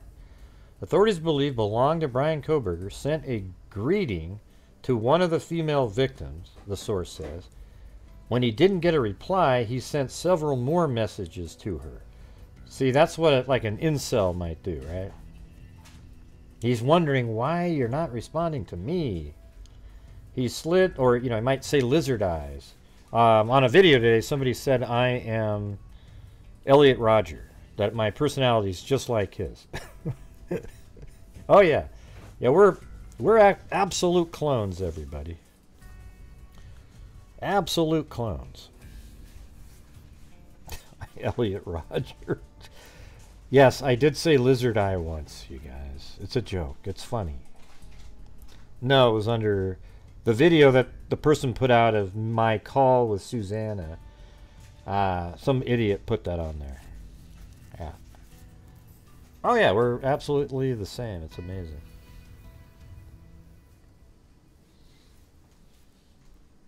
Except, you know, I probably had a few more girlfriends than he did, I would imagine. And by a few, I mean, you know. I mean, I'm old now, okay, but I was 22, you know, all the way through high school. I had this one girlfriend, basically freshman year all the way through. And then college, and after college, and all those years, you know, you settle down later. Yes, the lizard eye comment did not work out. Okay, doesn't mean that other people things didn't work out with, right? You know what I'm saying? Yeah, I think he could be the stalker that Kaylee was talking about.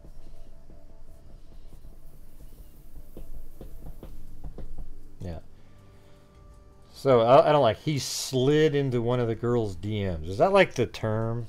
Oh, you slid into the DMs.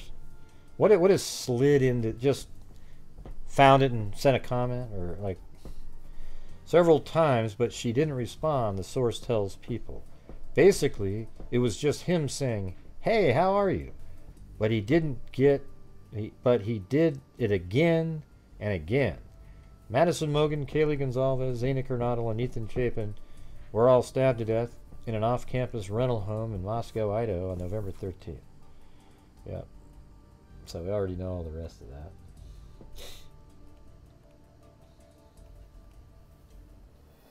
Let's see what this Daily Mail one said. Kind of similar here.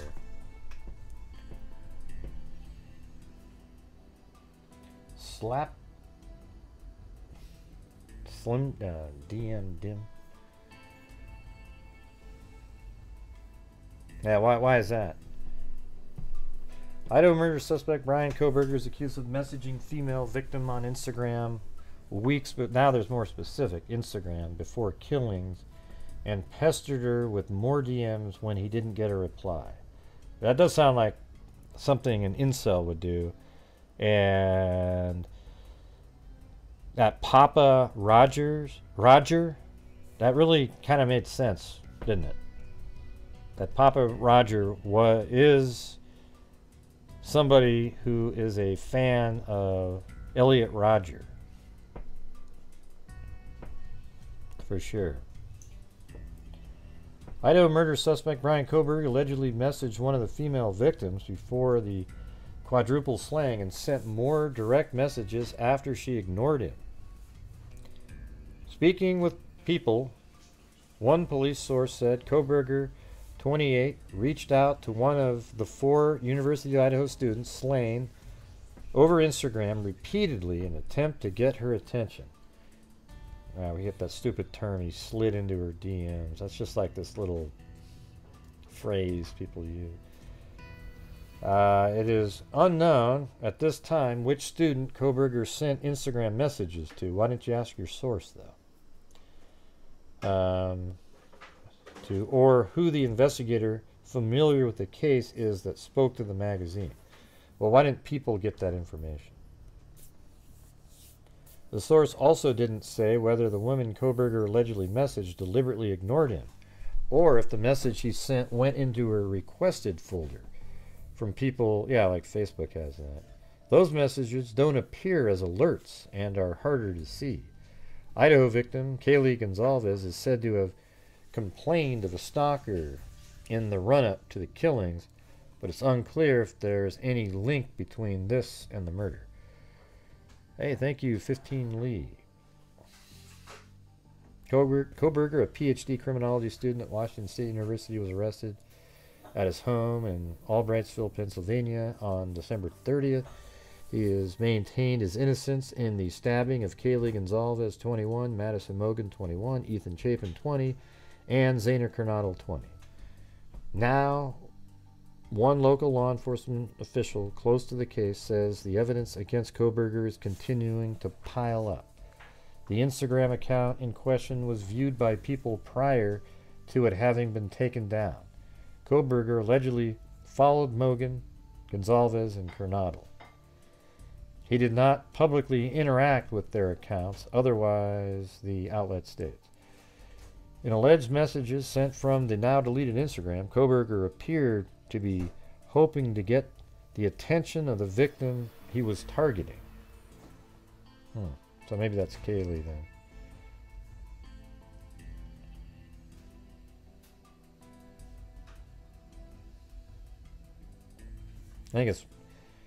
I mean, it's likely one of these two here. God. Jesus. I mean, she's smiling back. How do you smile at a guy like that? Just, I mean, I know she's his attorney, but people smile, I guess. It's just, you know, you see a guy smiling who just, you know, killed 4 people like a monster.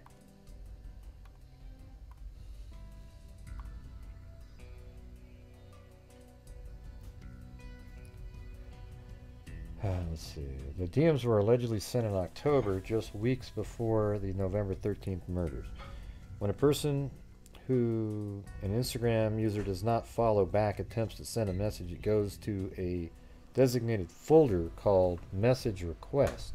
These requests are located in a different place than typical messages. I could see that really pissing him off.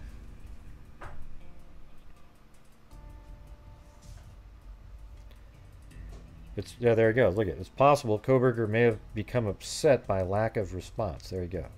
But that is just a theory of many presented by those who have been following the case. The investigators who spoke with people said there's no indication of that, however.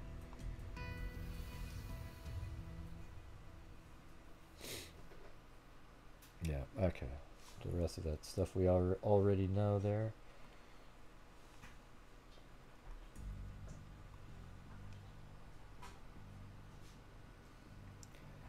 Yeah, so now we're just getting these talking heads coming up with all kinds of stuff. Idaho suspect may have left calling card. So we talked about this the other night, right? Like, did he leave the sheath as a signature? Like he was going to start leaving sheaths at various crime scenes. Then, of course, after we talked about it, one of the producers of a show goes, "Hey, here's an idea." Even though we were just goofing around, like, I mean, I guess it, you know, anything's possible though, right? University of Idaho murder suspect Bryan Kohberger may have left behind a calling card. It was an AT&T calling card, not Verizon. Just kidding, doesn't say that. To show he was at the scene of a grisly killing in Moscow, Idaho. And the brutality of the crime suggests that he possibly has killed before, according to experts. See, you guys thought I was serious for a moment, right? I know you did. In a Dr. Phil special on Friday, experts speculated that Kohberger, 28, purposefully left an empty knife sheath in the room where students of Kaylee Gonzalez and Madison Mogan were murdered on November 13th. The lifelong best friends were stabbed to death in the early morning of November 13th, along with the roommate, Zainer Kernodle, and her boyfriend, Ethan Chapin. Former FBI Special Agent Jonathan Gilliam said he thinks investigators will find the knife because similar to Kohberger's car, it was part of his operational tools. I absolutely doubt they'll find that knife. Trial attorney, it's not like the car whatsoever. I mean, what are you talking about?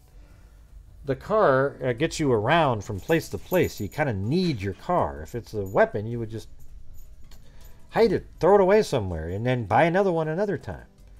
I don't know, man. I don't agree. Who are you to not agree with an expert? I don't know. It just sounds ludicrous.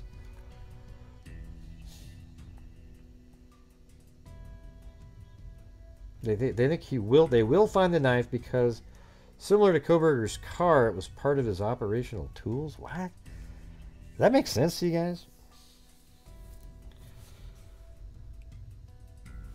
Trial attorney Mercedes Colwyn agreed that they will eventually find the knife, and then suggested the sheath may have been left at the crime scene intentionally.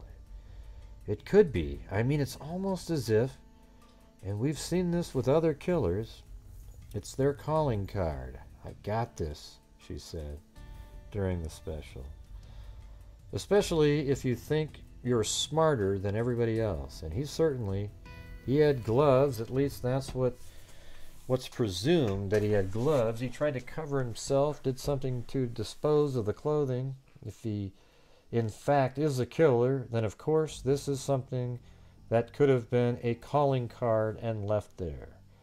The group of experts convened on the show discussed the possibility that this is not Kohberger's first murder, which would potentially make the PhD criminal justice student a serial killer.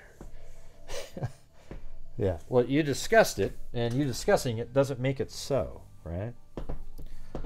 People often discuss the possibility. Sure. I know, isn't that exactly what that is? The Lady Kara? I mean, that's exactly what that is.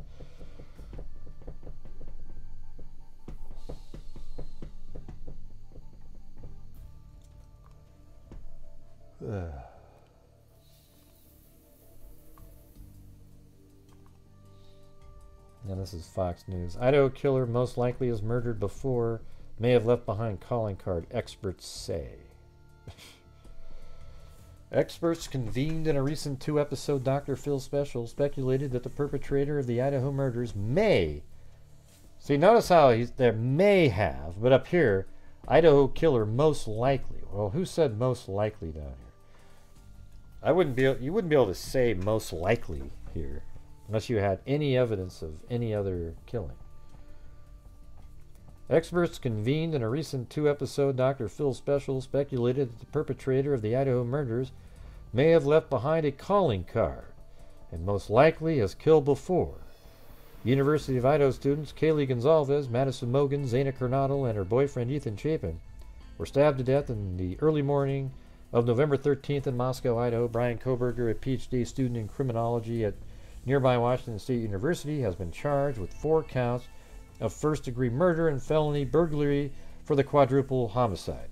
Please hit that like button, share, and subscribe. An empty tan leather knife sheath was found next to the bodies of 2 of the... I mean, isn't that amazing they put that in the article just to help my channel out? Yes, hit the like button, please. That'd be absolutely awesome. An empty tan leather knife sheath was found next to the bodies of the 2 slain University of Idaho students, but the murder weapon has not been recovered, sparking a wave of speculation among the expert panel on Dr. Phil. Former FBI agent Jonathan Gilliam theorized, I think they'll find that knife. I think the knife could potentially be found because I think, like the car and these things, I think these are part of his operational tools. Does that make any... I mean, honest to God, you guys. Does that make sense to you comparing the knife to the car in this case? I mean, the car is a car, right? He didn't even know that the car... He went out of his way to make sure the car wasn't pinging. The weapon is something you would just want to get rid of because it killed people. You know? Like... Okay, so it's not just me then. All right.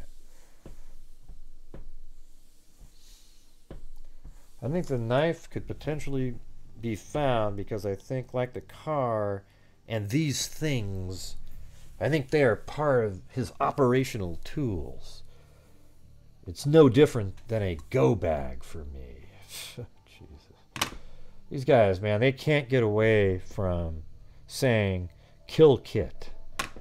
You know, or kill kid or some shit like that. Yeah. Look at they have in the background over here. A sheath. Just come on, Dr. Phil. Come on. Have some shame, alright? It could be, I mean, it's almost as if And we've seen with other killers, it's their calling card. I got this, she said. Especially if you think you're smarter than everybody else. And he had gloves. At least that's what presumed that he had gloves. He tried to cover himself, did something to dispose of the clothing. If he in fact is the killer, then of course this is something that could have been a calling card and left it there. I mean, I guess you could say something like, you know, maybe he buried the knife and clothing somewhere. But it's not like he saved it because it's part of his operational tools, right? She added, I don't think this investigation is going to continue indefinitely. I think Jonathan's right. We're going to presumably find the knife. Wow. Man, I would absolutely be shocked if they find that knife. Given the amount of travel and places people would have to look for that thing. I mean, he's no genius, but, you know. I mean, it's definitely possible. If he dumped the knife with other items, then it might be found.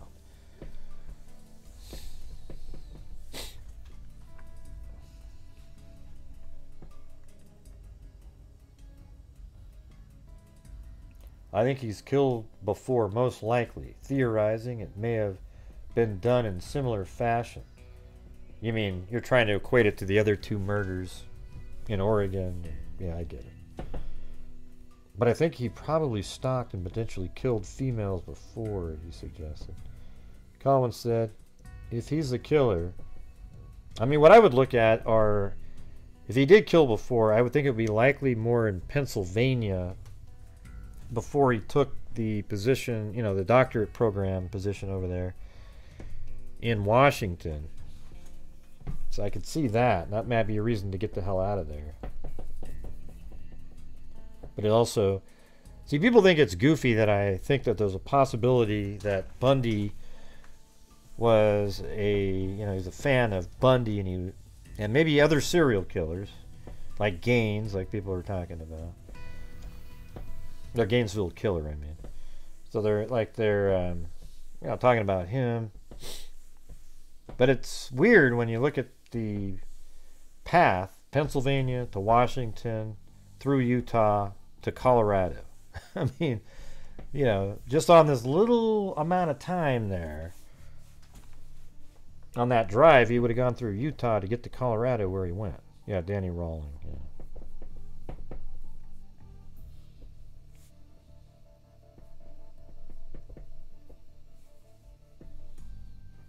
Huh.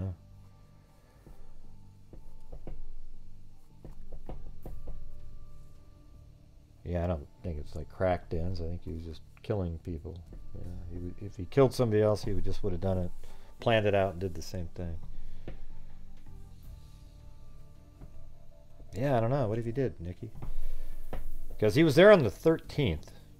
Before police were even tracking him, he was in Colorado. So what was he doing over there?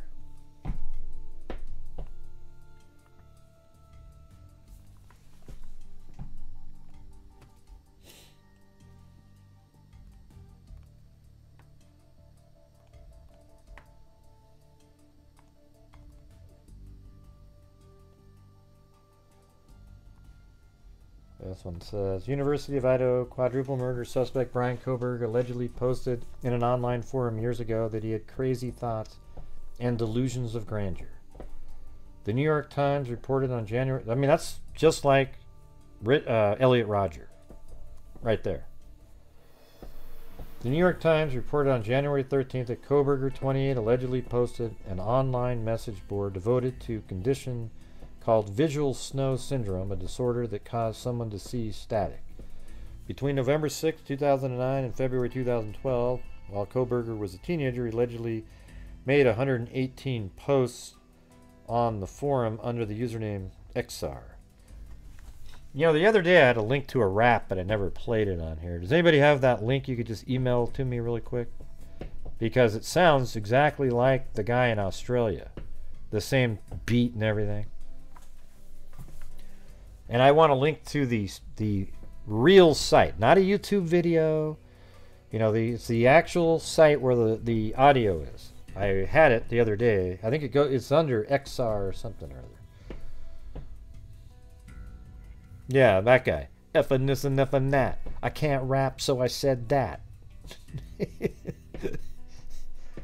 I'm gonna effing this and I'm effing that. I can't rap, so I said effing this and effing that. I have no rhymes. It's like effing this and effing that. I have no rhymes, so I said effing this and effing that. I've had enough of that. I think it's crap. That's probably what he sounds like.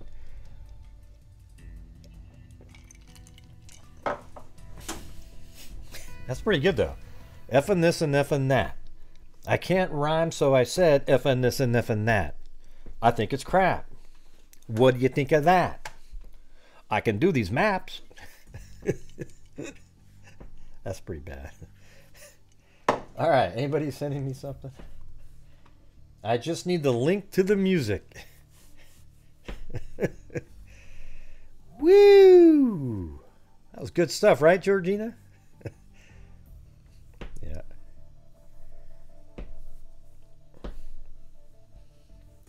You lips. You lisps. Huh? I don't get it, man. I don't get it. Oh, there goes my stomach. Yeah, I don't see it.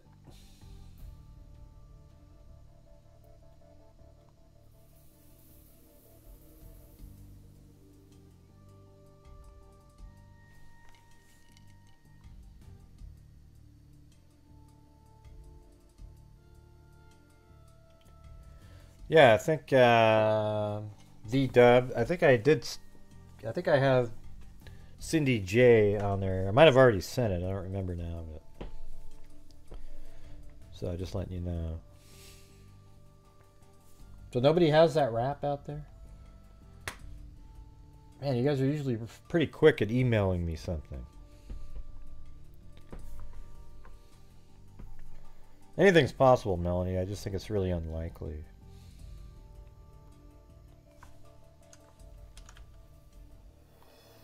Why would you want to wake people up when you'd want it to be quiet? I don't think you snuck in the door either. Thank you, Christy. Yeah, Herman was his name. Alright, here we go. Ah, man, you didn't send me, you sent me the... Alright, let's hear it.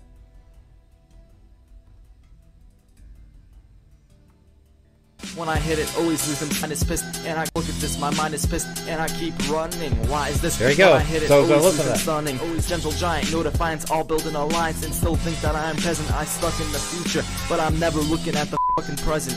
Keep it up, act like I you're all said, that. if I this Here's and a never 52 that. in a present. Led from a desert I can't eagle, rap, eagle so I scoring said louder that. than my motherfucking beagle. And your life, you get no sequel. Leave your loved ones You crying know it's like similar, isn't sequels. it? I mean, it's You are not my ridiculous. equal, you are equal, but I'm feeble. And now I'm going regal. Alright, hold on. Now I gotta get the other guy out. Hold on a second. Where is this guy? Hold on. What's the name of that case, Zoza? What was the name of the girl in that one? I gotta go find that one now. Hold on. It's worth it. What was the name of that one? No, come on, Diane. It's good stuff, man. You're gonna love it. Oh, that is.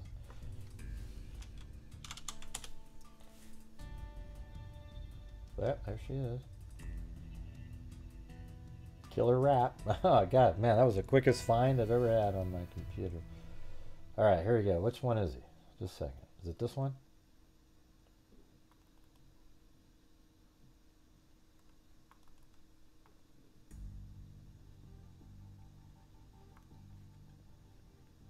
Coming at irrelevant, flow fat like elephant. Don't let me tell him in, cause I'm. That's the other guy. That's the other guy. Hold on.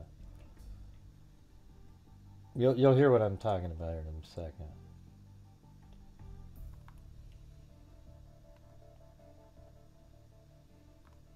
Act like an elephant, because I'm irrelevant. And that's the only word that rhymes with elephant.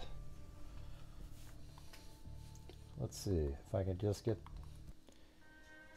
This is it. This is it. Listen, look at this guy. This is the killer right here. Fucking sick. I'm back with revenge. Yeah, listen. He probably loved this guy too. Yes. I gotta shred these little bitches that don't get that bun yet. Fucking sick. I'm back with a vengeance. It's gonna show all these pricks that I don't fuck around. I ain't falling for no tricks. Yeah, you think you got a trap car playing hard, thinking that you got all the cars in the back of your backpack. You're just a fucking wannabe last can't rap. And I don't give a crap if you think you got a bit of magic in your pocket, yo. I'll fucking leave you with a knife in your wrist. Hey, that's pretty good. That shit, cause I don't give a damn what you think, man. Yo, You better think I better. shit that I wanna walk on down the street and I had to stop. Picked up that radio and dropped the top. I don't give a damn. I said that twice, so I'm just gonna have to fucking show you how to do it right. Cause you make my mind go like, fuck, why should I even try? Fucking when everybody's just an idiot. I'm Yeah, sick he was of Australian. He was like acting a oblivious. Aboriginal, Yo, thinking that you're original dangerous cause Australian. you're famous, but you fucking... Yeah, he killed this Palestinian student there just because he wanted. I mean, she got off of a bus and then he killed her, sexually assaulted her, and just left her there dead. And she was on the phone with her sister at the time. It was disgusting.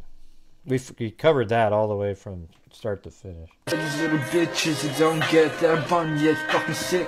I'm back with a vengeance. It's gonna show all these pricks that I don't fuck around. I ain't falling for no tricks. Yeah, you think you got a trap car playing hard, thinking that you got all the cars in the back of your backpack. You're just running around thinking that you're gonna get a fat pound. Yo, you fucking ain't. So you thinking that you're great? Yo, I'll fucking tell you to your motherfucking face. See, he has to say F. Like the F and this and F and that. That's why I said that. I say F and this and F and that. I can't rhyme, so I say that. Or like, you're a disgrace, running in the same rat race that your fucking parents probably did the same as. So fuck you, lad, fucking thinking that you're mad. Oh, yeah. So there you go. That's that guy. And then we got this one. Bryan Kohberger, the whacker. And it's pissed and I keep running. Why is this? When I hit it, always lose him stunning. Always gentle giant, no defiance, all building alliance, and still think that I am present. I stuck in the future, but I'm never looking at the fucking present. Keep it up, act like you're all that. Here's a cookie too, and a present. Led from a desert eagle, eagles going louder than my mother can beagle. And your life, you get no sequel. Leave your loved ones crying like some seagulls. You are not my equal, you are equal, but I'm. Well, didn't another killer make a rap the other day? We should put a greatest hits video together. This Herman Jacko Wacko and this guy, and who was the other one that had another rap that sort of sounded like that more recently?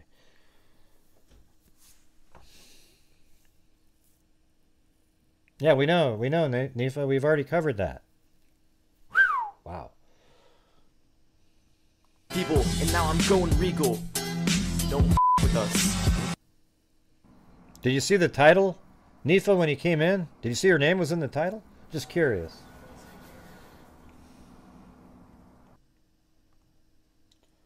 All right, let's let me do that one again.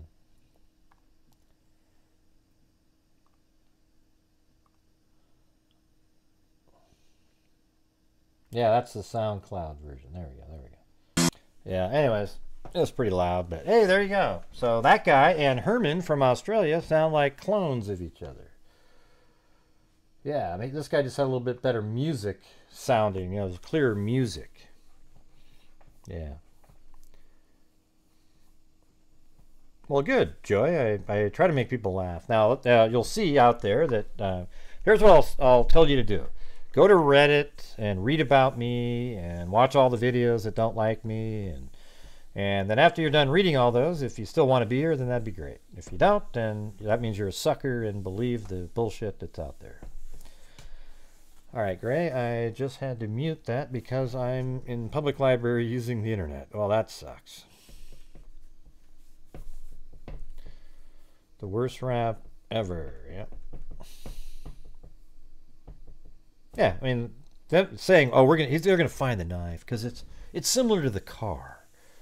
Well, no, the car was necessary to try to get back home to Pennsylvania.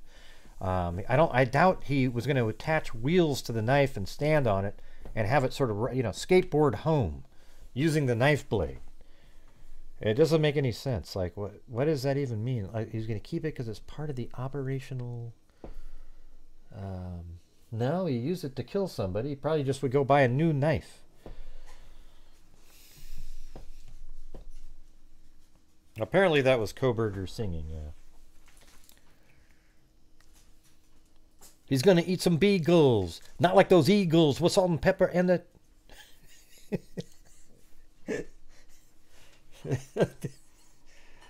Oh, this guy. Man, the whole rapping aspect of these wackos makes me laugh for some reason. It's just absolutely ridiculous. Okay? Seagulls.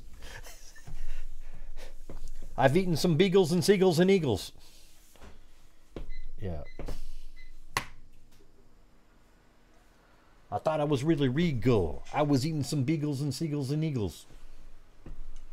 There we go. I'm working on the new... I gotta make my own insul wrap, you know? Gotta have a proper number of effins in it, you know? It's gonna be awesome.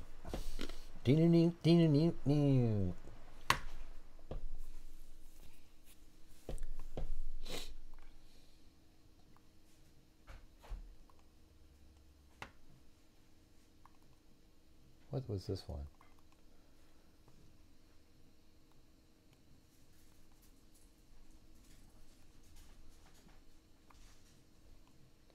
Oh, that was just a clip.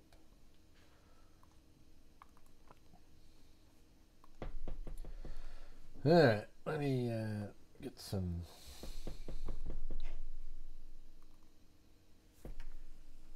So we could all be doing videos like that. Oh, yes. You know, I was talking to my friends and we were thinking this guy may have killed before. Probably even buried kill kits all around the country. I can't really verify it or not.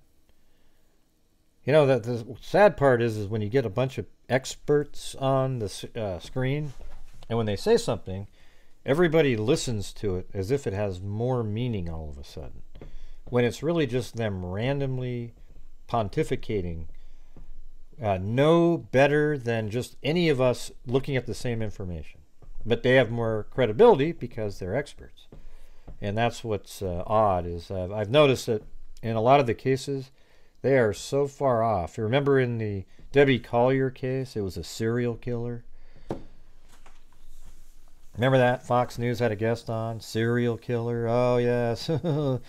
This is something, you know, and it was just, oh, wow, ooh, there's a serial killer. And no, yeah, it wasn't close to a serial killer.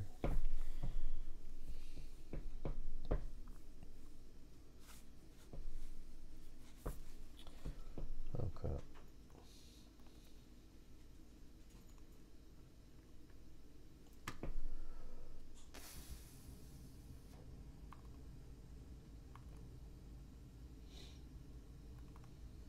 No, I think you said Desert Eagle, the kind of gun.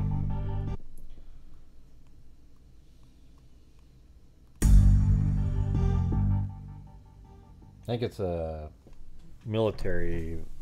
People use that a lot or something. I don't know for sure, but that's what my mind's remembering. Is that true?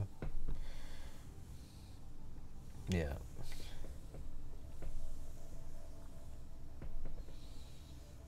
They never wrapped up the Collier. Yeah, well, it's all wrapped up.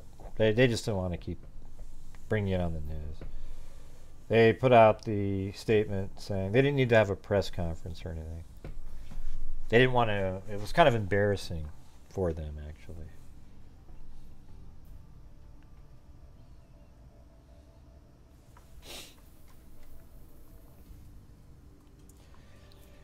Okay, well, let me show you the.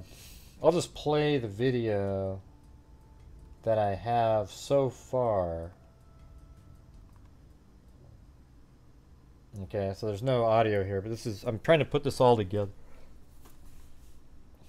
So let's see. I'll start it over. Dylan Mortensen and Bethany Funk both made statements during interviews that indicated the occupants of the King Row residence were at home at 2 a.m. and asleep, or at least in their rooms by approximately 4. This is with the exception of Coronado, who received DoorDash order at the residence at 4 a.m. Law enforcement identified the DoorDash delivery driver who reported this information. Actually, I read that too fast. Here comes the DoorDash driver. I use the same vehicle, just change the color instead of, you know, just use your imagination. You don't need to, oh, wait, Gray, I heard the DoorDash driver was green. It could be fuchsia as far as I'm concerned. I really don't care. I'm just telling you that this car right here is the DoorDash driver.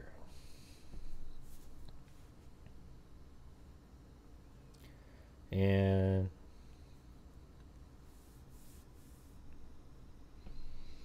yeah. And then the DoorDash driver gets the hell out of there, right? So this is probably, you know, we're just saying it's around 4. We don't know what time. That could have been 4:03 or 4:04 or hell, even 4:05. They just said around 4. So then it says suspect vehicle 1 can be seen entering the area a 4th time at approximately 4:04. So he likely, his vehicle was very close to the DoorDash driver at some point. Maybe even have driven by each other if he had taken a right or something, or a left. Yeah, I guess maybe more of a left there. And then Bryan Kohberger's vehicle stopping and turning around in front of 500 Queen Road. Now, I don't know where number 52 actually is, but it makes sense since there's a camera right where my arrow's pointing right there. There's a camera there that apparently filmed some elements here. Then Bryan Kohberger's vehicle exits that area, and then perhaps driving a little too... Oh, shit, I was supposed to turn right... You know, just didn't quite think of it right then. So he kind of backed up, wanted to park, then he turned around, did a 3-point turn right here, and then drives back down the street.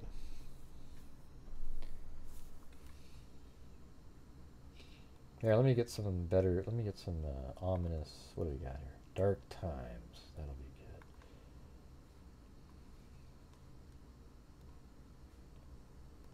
Oh, shoot. I'm going to play this.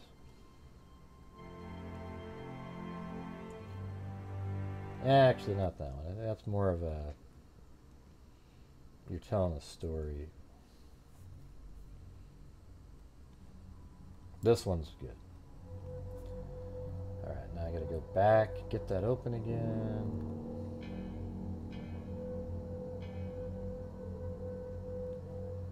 With a different program, slide it forward.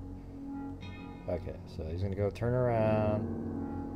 He's turning around back here. Then he does the 3-point turn. I doubted him. Could have been a raccoon too, or perhaps even a mouse. But yeah, sure. I mean, maybe the DoorDash driver wanted to take a right there. Anyways, he parks here.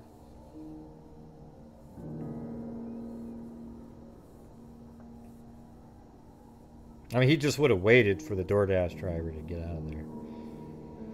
And then this is after the murder, so at 4:20, he's busting out of here, right? Then he takes a right on King Road, and now I switch to the new material. See, there's that red car, boom. And now it's going to go around on, oh, it went below the ground there. Willantra Drive, I think is what it is. And it's driving around in the neighborhood behind. And there it is for another wider angle. Makes this crazy turn because there's no way out of there other than these roads here. Those other areas are all dead end.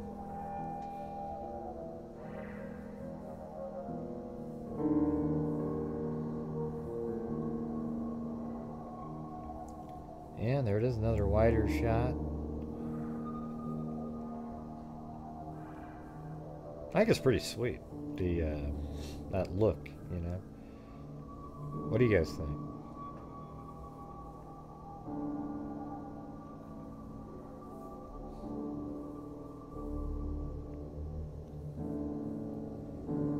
Yeah, so I got to put the clock in here and everything, because I think everything's perfectly timed up where it is him. And he makes it down here, and then eventually I think it turns on 95 here in a minute.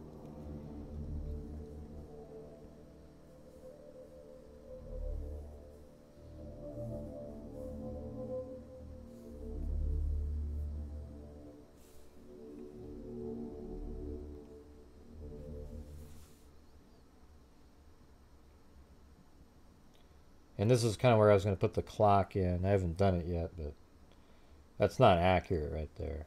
I just threw the clock on the scene and rendered this so you could watch it. So anyways, now this is that long route right here where the car is traveling. I just used the car again. Why not? So past Blaine, Idaho, that would have been about 4:48. And I bet you if you timed out how long it takes to get to Blaine, Idaho, it'd be 28 minutes. Something like that. So look what he's doing, driving all the way out in this crazy spot. Now watch this. He goes over the Washington border. I wonder if there's something he did over there on purpose. Doesn't seem like it's sticking with the road very good. Yeah, it's almost.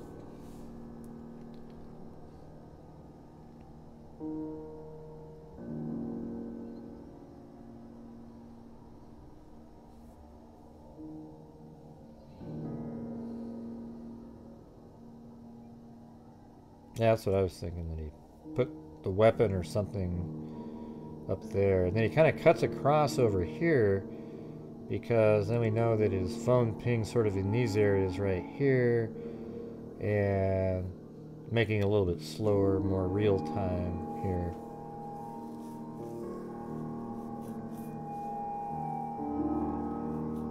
The car is huge, but I wanted you to be able to see it.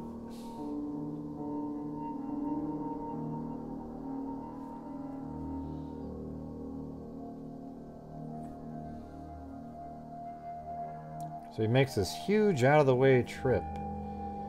See, that's where it makes it seem most likely that he got rid of the weapon and clothing right after the murders. Because that's somebody... Why would you drive into a town with your bloody clothes and the knife? So he leaves town the back way to avoid being seen, and then immediately he's into rural area driving. Then he goes in a really convoluted way. And at some point, I think he got rid of his weapon and maybe clothing in that area. Doesn't that make the most sense? It's starting over again here. But anyways, that's what I have so far.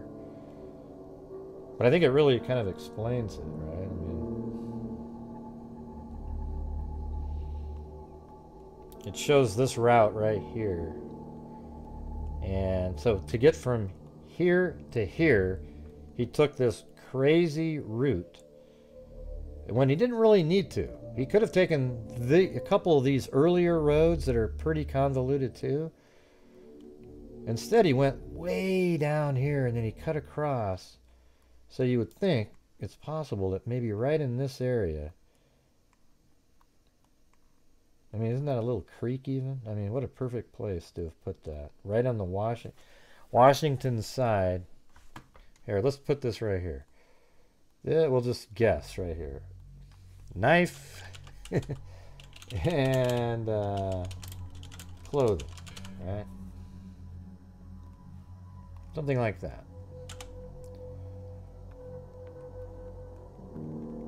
Yeah, and even is there a street view here? Oh my God, there is. Jeez.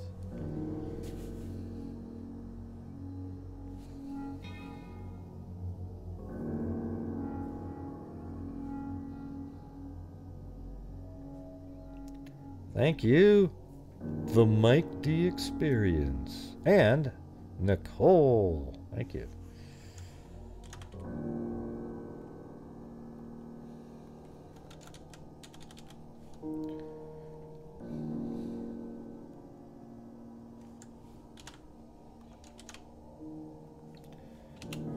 Mike D might make me a wallet. And maybe, hell, maybe he takes orders if you guys want to get one. This little thing that might have the, you know, that same picture that's on the sketch. Wouldn't that be cool? On his, one of those neat little brown leather wallets that he makes.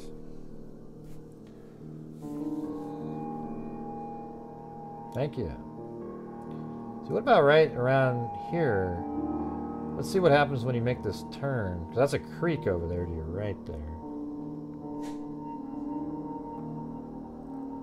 There's a house down there, though. Just right over here. Just right there. See how there's a creek that goes all along there? I mean, it could be as far up as here, too. But this whole house is there. But right in this area, there isn't really a lot. There is something here. Man, I wonder if these guys have surveillance cameras on their house.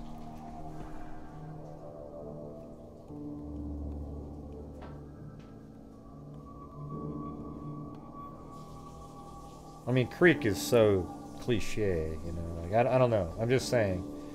I think it's interesting that on his little route, it crosses the border. Hey, thank you so much, Lanky Tor. And Cali Gal 3. Oh, yeah, that's right. I'm putting this into my calculator.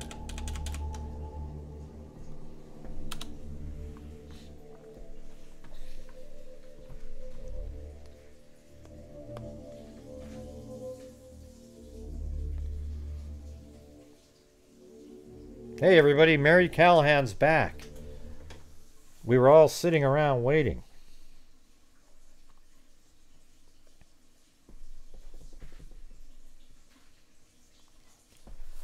Let's see, I bet there's some little marker or something that stuck out so you would be able to find it again. You think so? Do you think there's people out there that think that that Bryan Kohberger's innocent, literally? Anybody? Like there's evidence saying that he's innocent? There are people that think that, though, you know, because they just... Yeah, I understand the argument. Well, he's not guilty yet, but to say that you think he's innocent, you sound like an idiot, okay? Because there's literally nothing that points to any semblance of innocence. How about right there? If whoever said that in the chat, something that sticks out, I mean, that sticks out, right?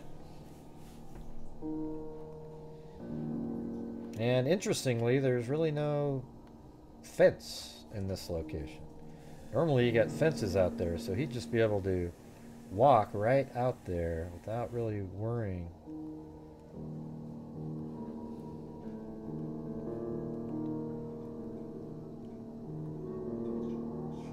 Huh.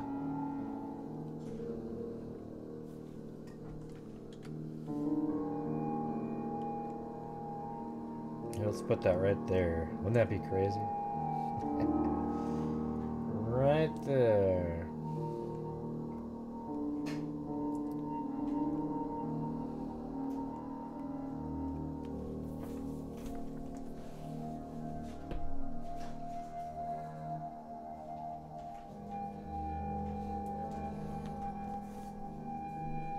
Here, let's do it.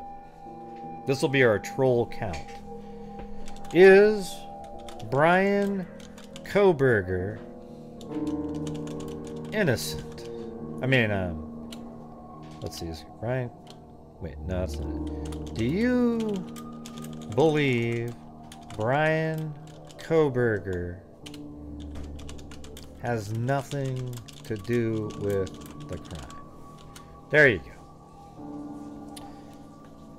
That's what we needed right there. Because if you word it the other way, well, he's not guilty. He's still got a trial. Yeah, screw it. There you go.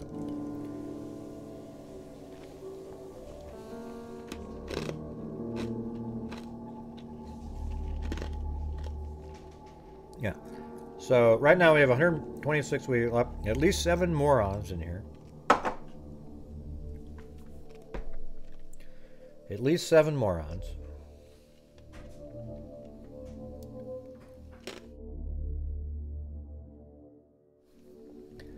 Did you hear, Gray? Just because they had a different opinion. So here's the thing. Right now, 7% of the... we have 235 votes. So 10% would be 24. So we have 22 minimum trolls sitting in here right now. There's no way in hell that anybody in here with a rational mind would literally think that he has nothing to do with the crime. Your brain would have to suck at that point. Yeah.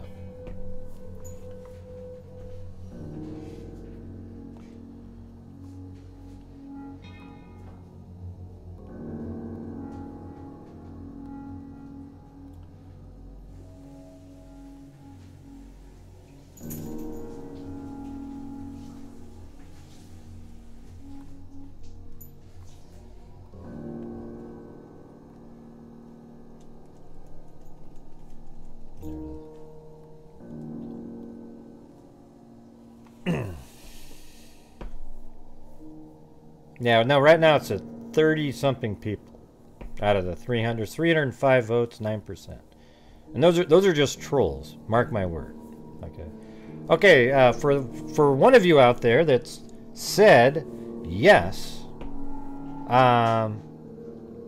type in why you think that. And I'll order you a straight jacket immediately.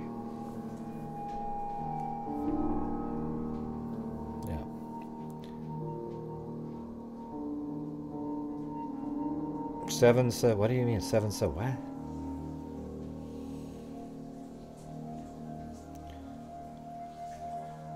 No, I didn't ask that, Joe Kelly. So you're not listening, Joe Kelly. Read the freaking question. Read the question, Joe Kelly. Use your brain, Joe Kelly. You almost purposely misinterpret and don't listen to what I say every single time you make a comment. Read the question. I changed it before, and I even read what I wrote so that people couldn't use the not guilty part of it. Read the question.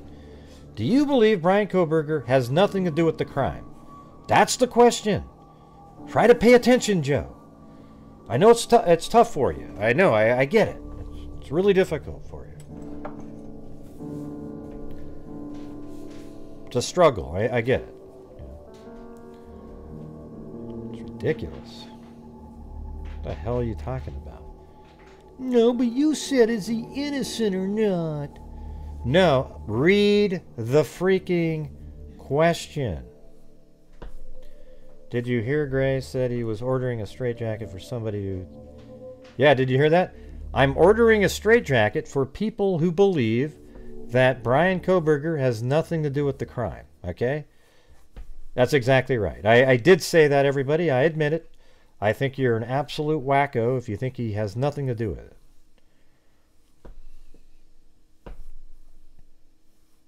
Oh, maybe Winston, but that might be exactly what it is.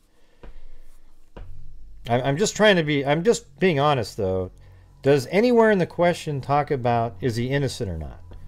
No, it doesn't say that. I purposely changed it way before I wrote the question because I knew that that would be the out for people. I guess so, Diane. I guess so.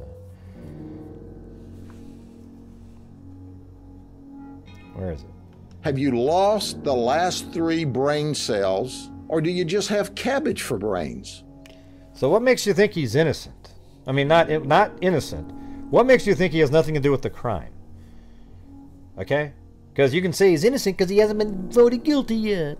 I want to know what makes you think he has nothing to do with it. What evidence have you seen that points away from Bryan Kohberger? Go ahead. Type it in. Yeah, that's what I thought.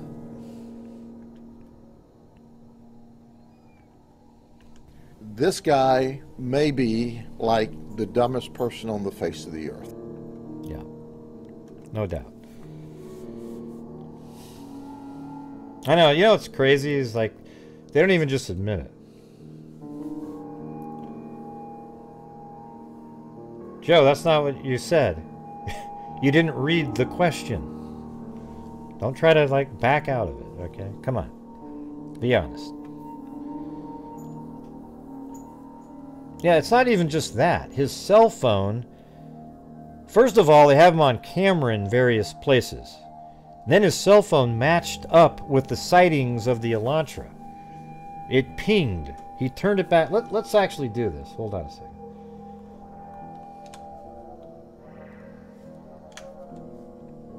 See, I think going over the probable cause as many times as possible is really the key, because you miss things and then you literally go, oh my god, look at this. So his phone pinged around Blaine here. So how about I'm going to go like, let me move this to here, okay? And then let's see how long it would take to drive from...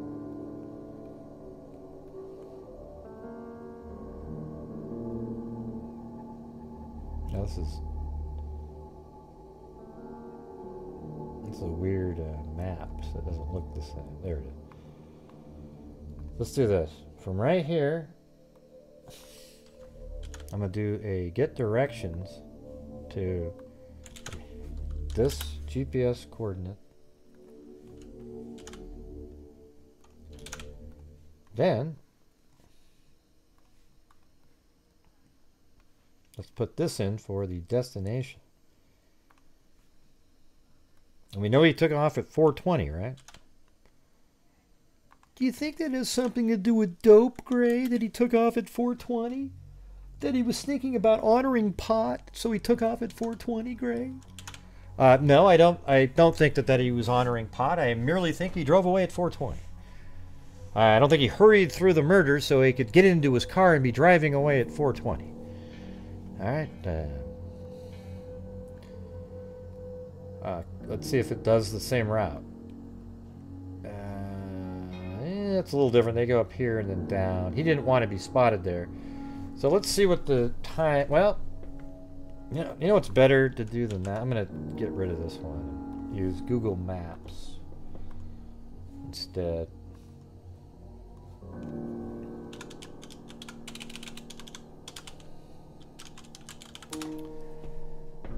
Thank you, Ross from Nebraska. Wouldn't be surprised if Brian DM'd one of the girls on Instagram.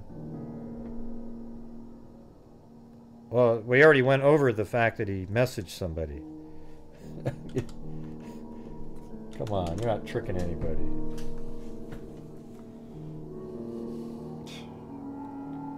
Boy, I didn't hear the news that he communicated with somebody. Alright, let me get back to...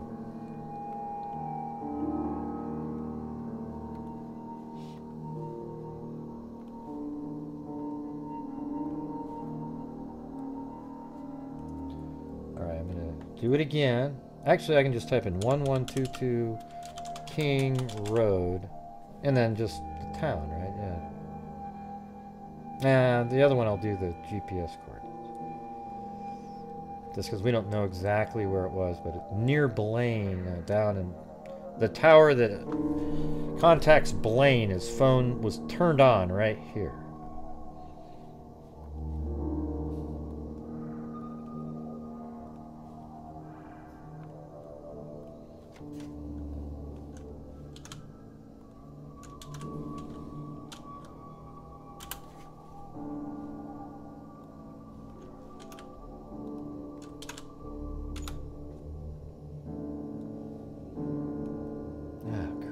What in the hell? Jesus. 1122 King Road,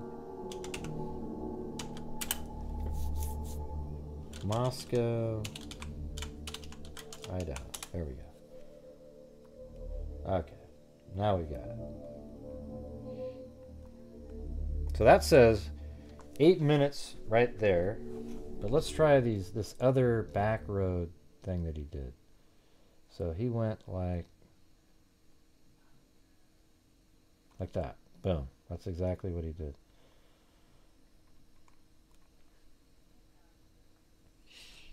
So they have that at 11 minutes. and it's only 6.4 miles. So if he left at 4:20, then he should have pinged at like 4:31, but it was 4:48-ish. So, man, what was he doing? He killed some time somewhere. I mean, he drove back here, it was 4:20, but this route that he took, where he comes around like this and then boom, down. It's only 11 minutes to get near Blaine, but maybe it was Blaine on another side of it, but that would only add another 5 minutes.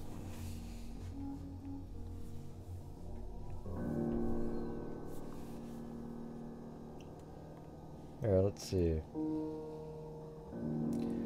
The phone does not report to the network again until approximately 4:48, at which time it utilized cellular resources that provide coverage to Idaho State Highway 95 south of Moscow, Idaho, near Blaine, north of Genesee. So let's see where Genesee is, and then maybe that'll help. So Genesee is right here, so maybe it's more in this area. So let's see what happens if I go to here. Well, that's 14 minutes. So that would be 34. But does that, maybe, he didn't drive out here, did he?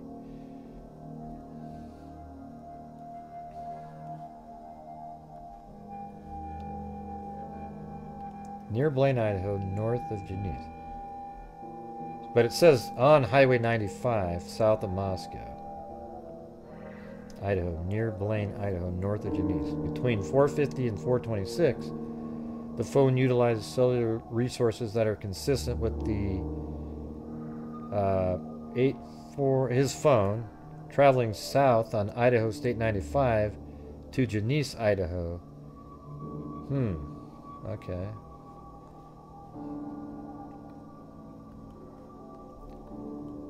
Yeah, there's Genesee right here, but it doesn't make it to Genesee. So I'm wondering if this cell tower just kept pinging, even if it was down here. And there's Genesee right there. They do show Genesee, so...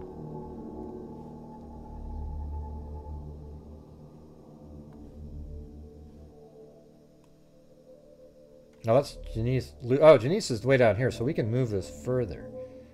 You could be more like this. And that's 17 minutes. I was looking at the Genesee church there. Genesee is down here, though. But he actually cuts across right there. I mean, that's the crazy thing, is he... That's 21 minutes to right there. That's 95. It still seems like it might ping. That put him at 41, but man, maybe he just drove really slow, or was... What do you think he did? He killed some time there, you guys. You know, other channels aren't going to be able to point this out to you, but I'm just telling you that he left there at 4:20 in a high rate of speed, but he probably drove regular pace through the neighborhood here. But then he would get onto here and, you know,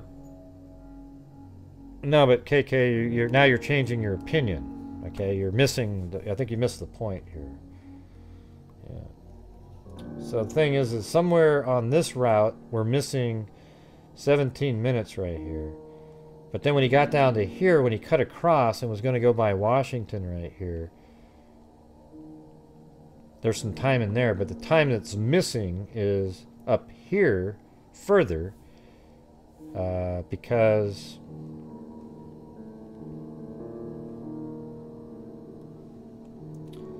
what happens if I go all the way over to Pullman?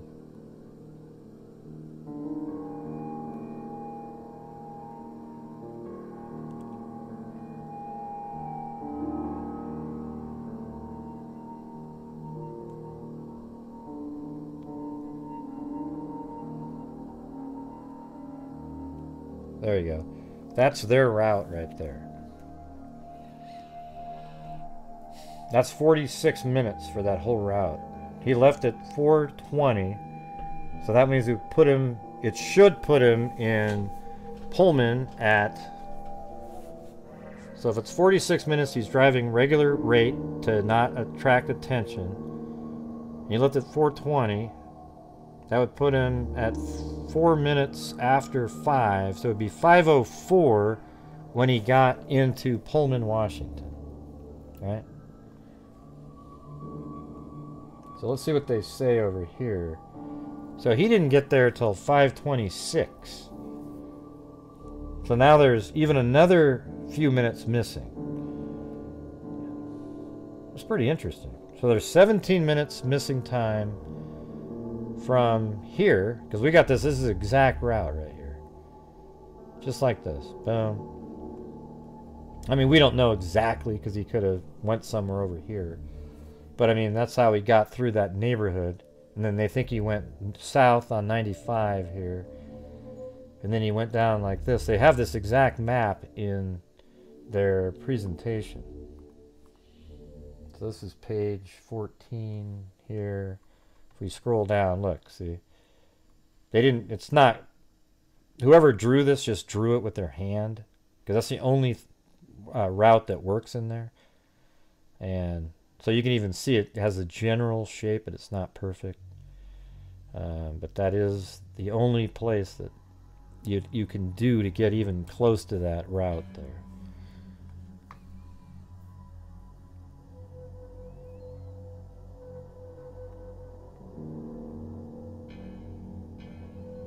You know what I'm saying?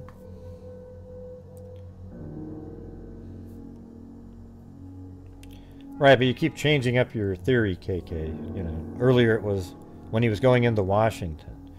No, it's 5:26. I just told you the time.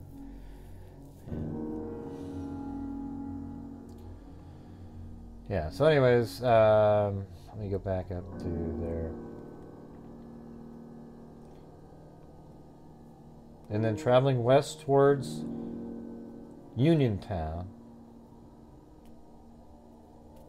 So it says 450 to 526, the phone utilizes cellular resources that are consistent with his phone, traveling south on Idaho 95 to Genesee, then traveling west towards Uniontown. But they don't have him going to Genesee here on their map that they drew. They definitely don't have it. They have it go like this. Genesee is right here. But, I mean, there is a road right there. Is that possible he took that one? But that doesn't look like their map. See?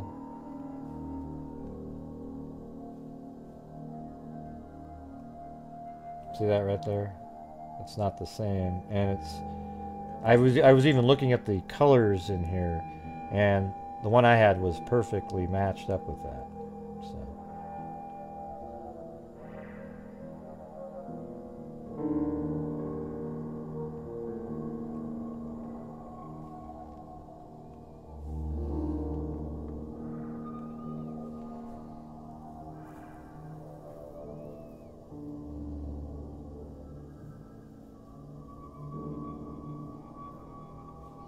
Right, but it says 526.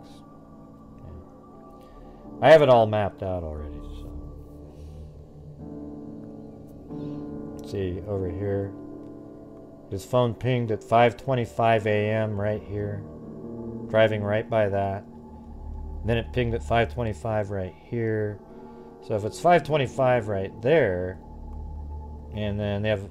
I'm not sure what this 5:30 a.m. at Chambers is. You know, I don't know. Maybe this was the 5. Yeah, shit. I don't know. That's why you got to look at it. So let's see. 5:25. Where the hell is that?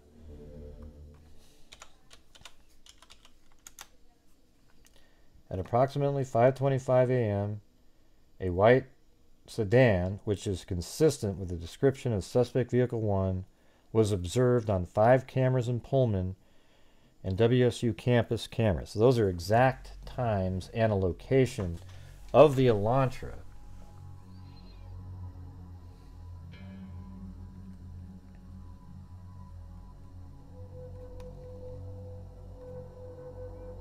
That's higher up in the document. So you got some of the stuff's out of order here. And then it says right here, between 4:50 a.m. and 5:26 a.m., the phone utilizes cell towers that are consistent with the phone traveling south of Idaho State 95 to Genese, Idaho, then traveling west towards Uniontown, and then north back into Pullman, Washington. At approximately 5:30 a.m., his phone utilizes resources that provide coverage to Pullman, Washington, and are consistent with the phone traveling back to Kohberger's residence. His phone's movement are consistent with the movements of the white Elantra that was observed traveling from the Stadium Drive at 5:27. So that's why I'm using 5:26, because that's the white Elantra. His phone was pinging in Pullman because he got home probably around that time. And he might have turned his phone off again. I don't know. It's weird.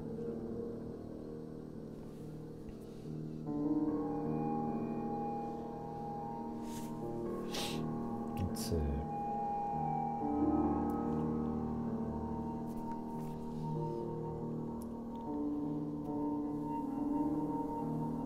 Next utilizes cellular resources that are consistent with 8458. Below is a depiction, not the scale of the route. So that's that one.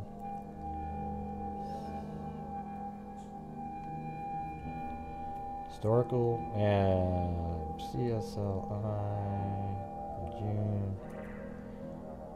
On December 23rd, 2022, pursuant to the search warrant, I received historical records for Kohberger's phone from AT&T from the time the account was open in June. After consulting, let's see, so there's some coverage to the King Road. Yeah.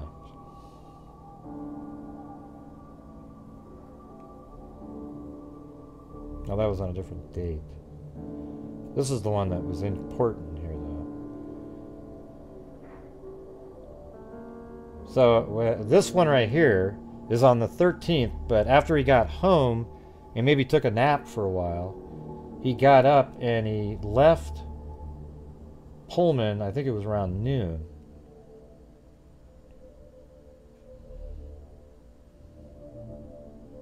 No, that was 9 in the morning, excuse me. This is when he went down to Lewiston, Idaho, to the Albertsons. Yeah. God, there's so many. Like that one day he left the house 3 times. But there is about 25 missing minutes, and that's a long time. So somewhere, you know, I put the circle here for where they might find something a while ago, but it's really anywhere inside of here. Although I wouldn't include this here. I think that if you were going to find some items of his, that the items would be found probably, let me draw something here.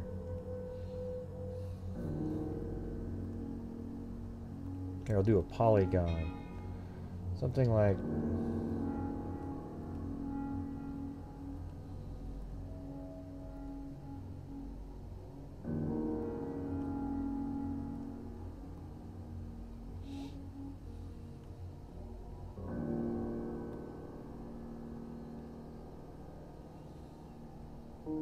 I think inside of that.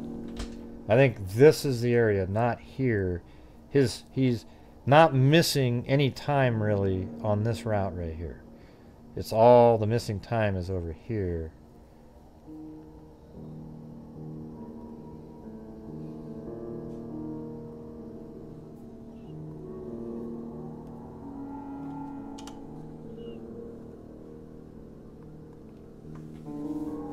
That makes sense? Yeah, because the thing is from up here, I mean, I guess you could maybe even, you could put this over like this, because we don't know where that time is, but I'm sure he didn't stay in that neighborhood too long. So somewhere like this, right?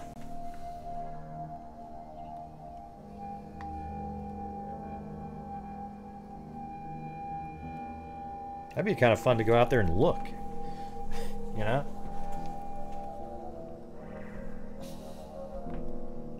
Because he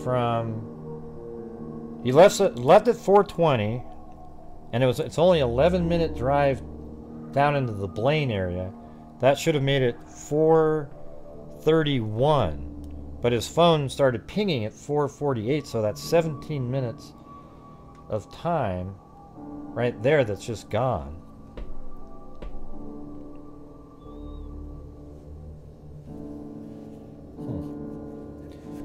You know, it's at least 14 or 15 minutes that's missing time in there.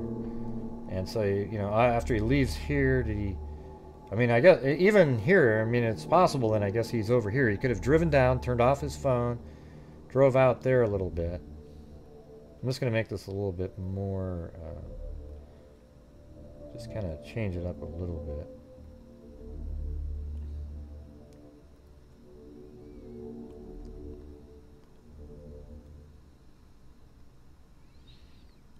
Yeah, so something like this.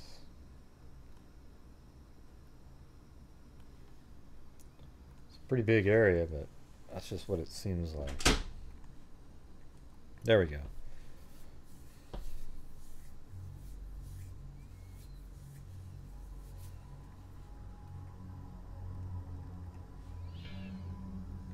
So the whole route is 47 minutes. Just to get to... That's not even in Pullman yet. Although he did take a different route, so he kind of... Oops.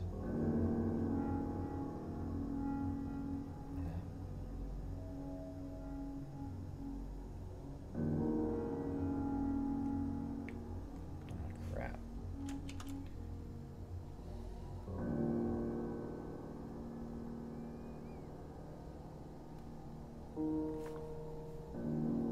Yeah, he did this little Bishop Drive right here.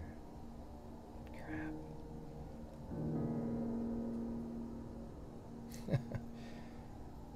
Yeah, it's weird. They won't let you... So that's 49 minutes. So that would be 5... Let's just say it was 50. It would be 9 after. 5:09. But his phone's pinging at 5:26. So again, 17 minutes of time right there. 17 minutes. Yeah, you think he took a swim? I mean, that's definitely, you know, getting rid of the blood and the knife and the clothing. You have some spare clothing with you.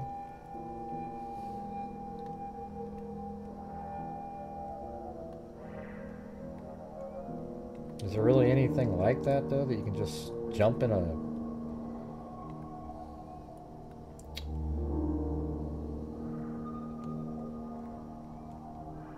I don't know. Pretty weird, you guys. So we know that there's 17 minutes of missing time early on the drive. Because that same missing time... See, that's what's interesting to me. In fact, because of that, you can probably... It's almost the same amount of missing time. So, you're talking about by Blaine... The rest of the route he drives the pace that he needs to drive.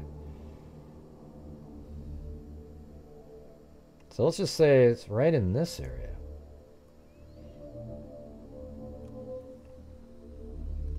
Because the 17 minutes are all missing on that early portion, and the rest he just drove. So maybe it isn't right here, but we still have that on the back burner. So somehow right in this area seems more logical, where there's 17 minutes of missing time that he could have got rid of something. So I think we just narrowed it down even more. We don't know exactly where that phone was when it pinged, but even at that point it was already 17 minutes behind schedule, but was on schedule the rest of the way because it arrived 17 minutes late, but the 17 minutes was already lost in this portion. Of course he could speed, but why would you speed? Nah, I just explained it. Yeah. Yeah, maybe 8 minutes in, maybe 8 minutes out. Yeah.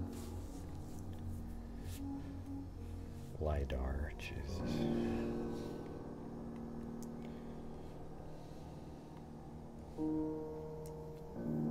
LiDAR is not going to find a knife in the ground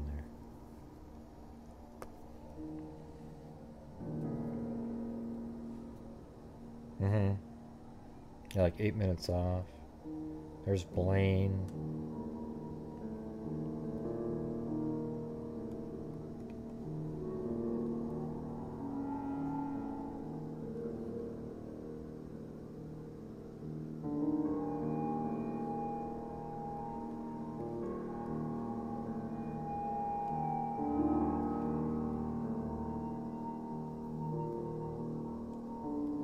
Wouldn't that be crazy if Kohberger did one of these 360-degree views and he put it right where he I mean, I was just looking here, this guy named Caleb right here. Wouldn't that be crazy if oh man, he does a 360-degree image where he leaves something that nobody would have thought of looking at that.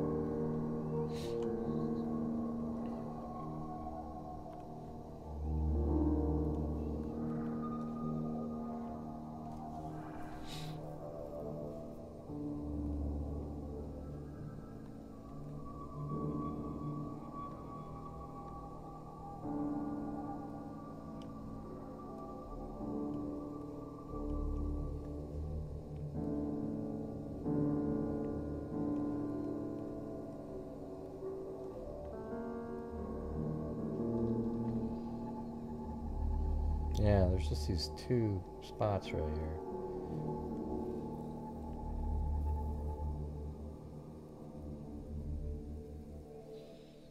Well, I think there's a lot of stuff that wasn't put in the affidavit. Wow, look how beautiful that is, man. Wow. Isn't that amazing? Maybe that's why people live out there. That's just... Wow.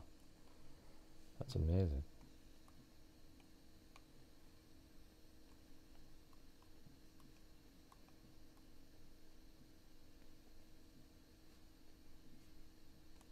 I mean, out there would be a good place, right?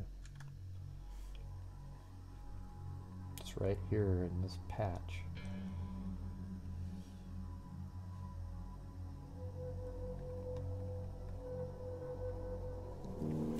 Well, anyways. I guess we didn't really get to work through some of my stuff, but it was fun trying to figure this out. I want to just go through the whole damn probable cause again, though. Because you notice that in the Delphi case, how it was so much better the second time, and the third even. I mean, it was like, oh my God, look at this.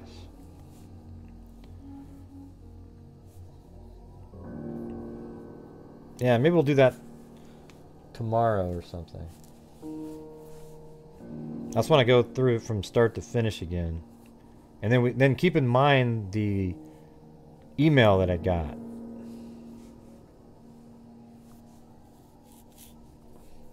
And now that we have everything mapped out, it seems like it'll be easier to digest it.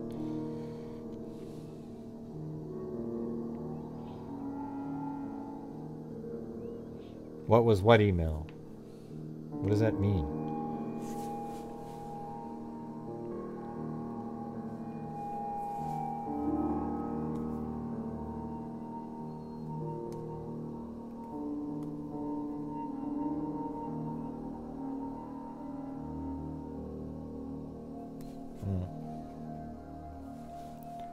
I don't know, I think Idaho 4 is just fine, just like saying Memphis 3, and, you know, it's just... I mean, early on I could tell it would be hard to refer to the case, so we started saying Idaho 4, whether it picked up because of us or not, I have no idea, but you guys remember on the show, I said, hey, look, we should just call it the Idaho 4 and see what happens. It just seems like it's so easy instead of saying, well, have you guys discussed the murder case of Ethan Chapin, Zena Coronado, Madison Mogan, and Kaylee Gonzalez?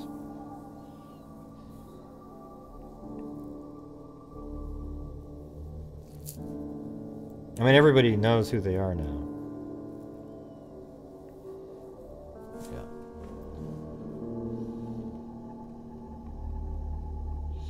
Well, thank you to Pink Panda. And I think it was Scouting Dude before everybody. And then Doohickey. KCG, new member. Your Gypsy. Christy Quasi. The Mike D Experience. Jody H. Tosh. Zozo. Jamie. Kubi. Alley Cake. Angela Watson.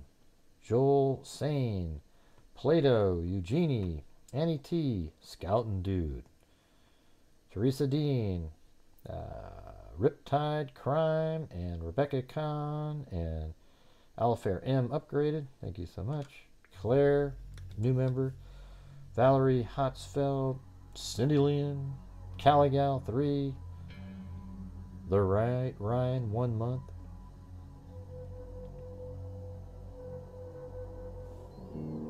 Hey, thanks. Kevin Mully. Malay? I don't know how to pronounce that. I'm sorry. Sure, it's pretty close.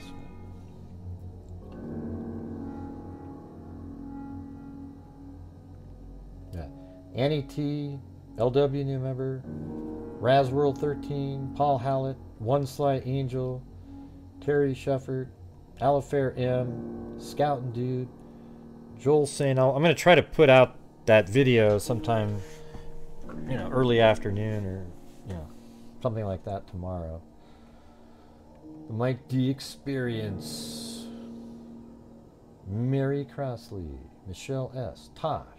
Annie T. Sunny Vale Inc. Nomad Beads. Charisma. Linda Howe. EDM Summer. Doohickey. Cindy Lynn. I think we sort of found something new tonight that other people don't know about, but you'll hear it tomorrow.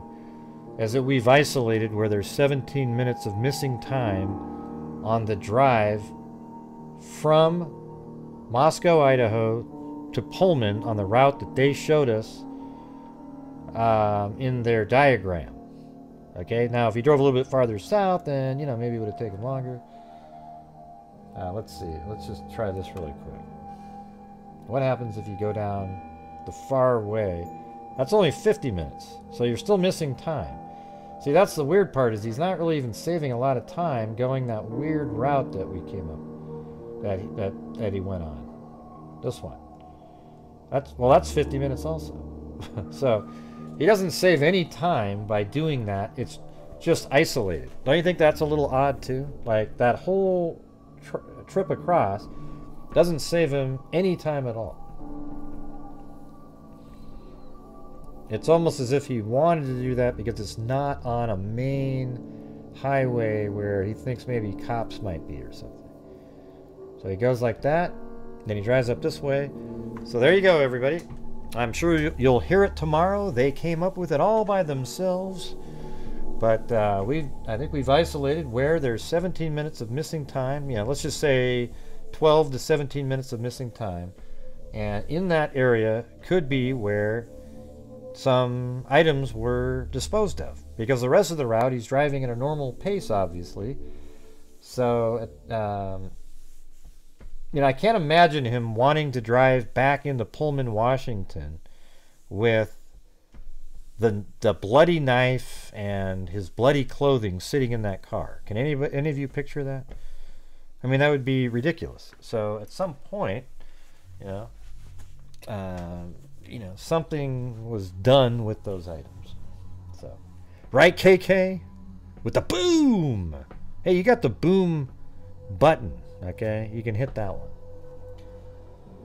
one. Mystery Christie, Kathy Shiflett, Colleen, Daily Page, Wonder Woman, Get Us Out from Under,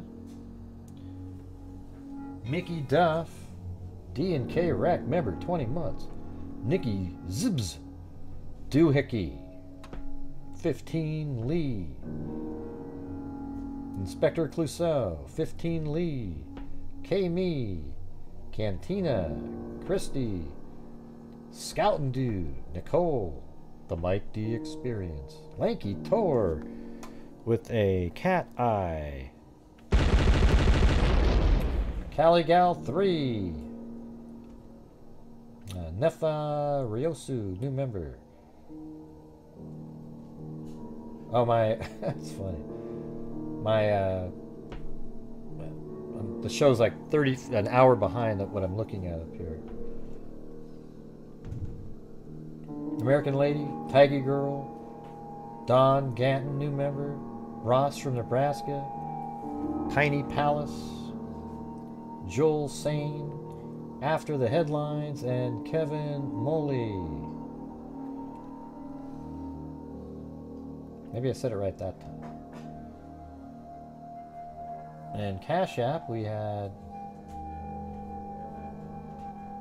Danetta Costa. Add that to the spin there.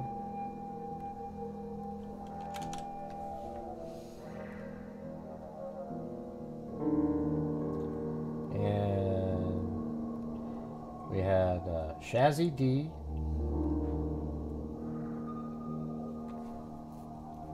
Jennifer Oram. V-Dub.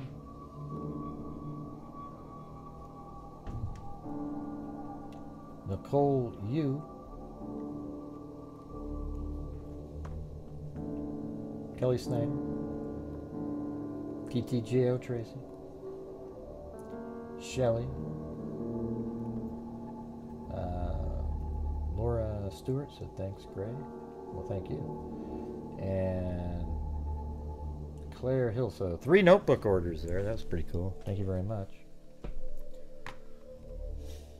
That's awesome. And those of you that do watch the channel, and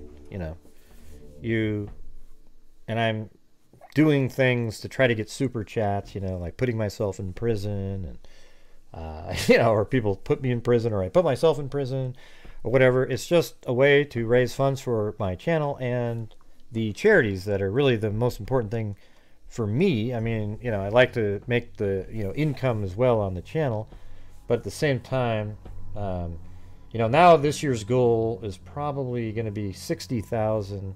Let's I'm gonna see if we can beat that. If we can't, and the economy goes back spiraling backwards again, then all of a sudden makes it harder. But we went from 22,000 in 2020 to charities to 42,000 in 2021, and then just last year we did 62,000 to various true crime related charities, which is really almost ridiculous if you think about that.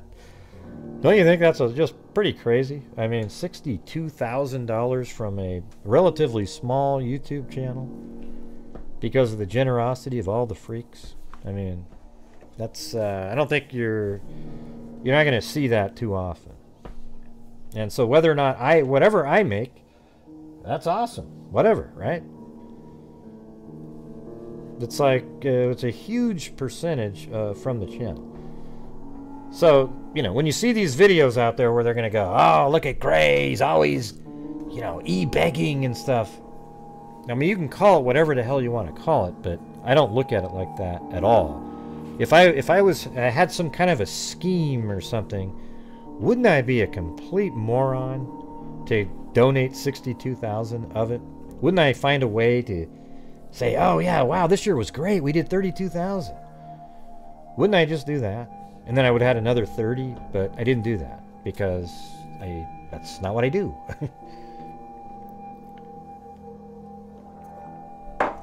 So, make sure when you see the video to support Gray on there and let people know that they're full of shit. Alright? Thank you. Oh, I always see these sort of half-member people go. They always like, yeah, I don't like it when he does that either, but I like the rest of the stuff. Just don't give him an inch, okay? Alright, so tonight we're going to spin, and by the way, the $62,000, there's probably another 5,000 or 6,000 in giveaways back to the freaks during the year.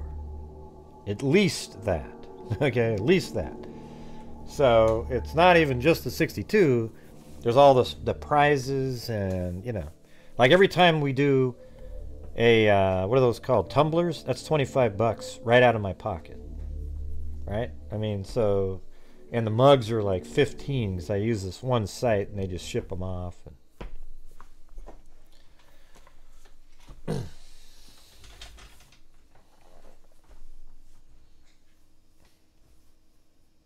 Yeah, he got screwed on that, right, Joe? Everybody knows him now. He was like, ooh, I want to start my whole thing. Like, it would be interesting if it really was leaving the knife sheath as a signature. That's something we just randomly brought up one time on here, but you know, more of just sort of like absurdity. But you know what? You never know. You never know.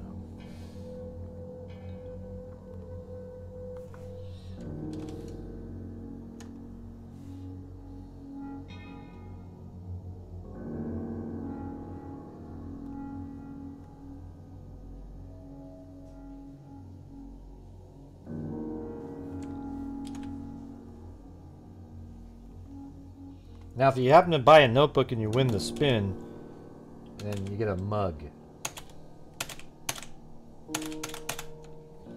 And then it's like you get the coffee mug and the notebook. Everything's good.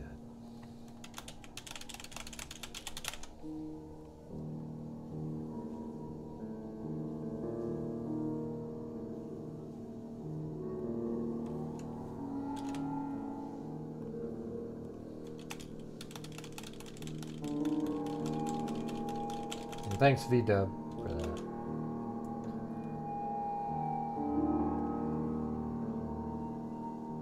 It's got one more.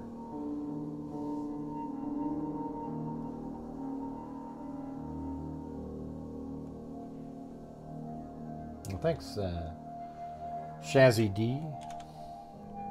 I don't know if you wanted a mug or not. If you're out there, Shazzy D, and you wanted a mug, or I'm not a mug, a notebook, let me know.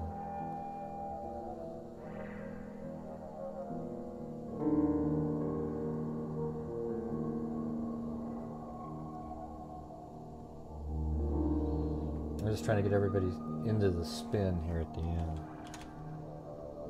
I think I missed some of the PayPal people. Alright, there we go.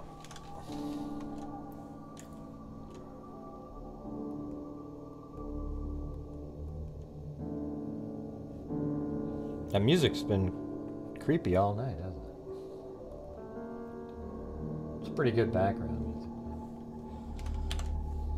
It's not as good as that rap, though.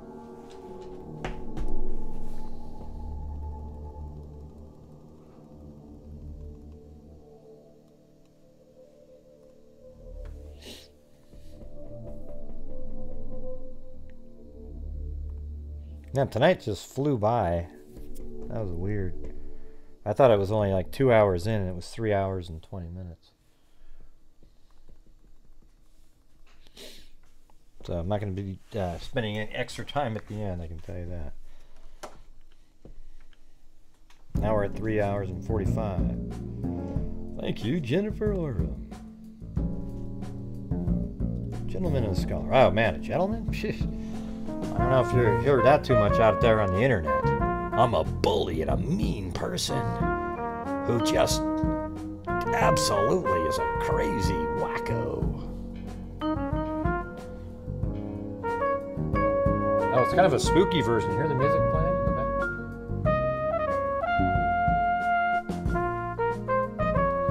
Alright, so we're gonna do one prize, but it's gonna be the Everything Tumbler, everybody.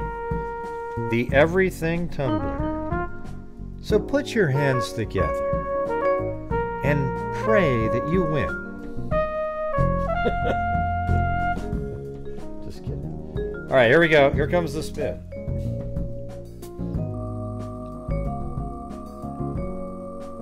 No one caught that Ray? Huh?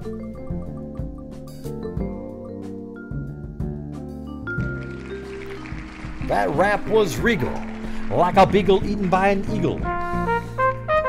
Annie T, you just won yourself an Everything Tumbler.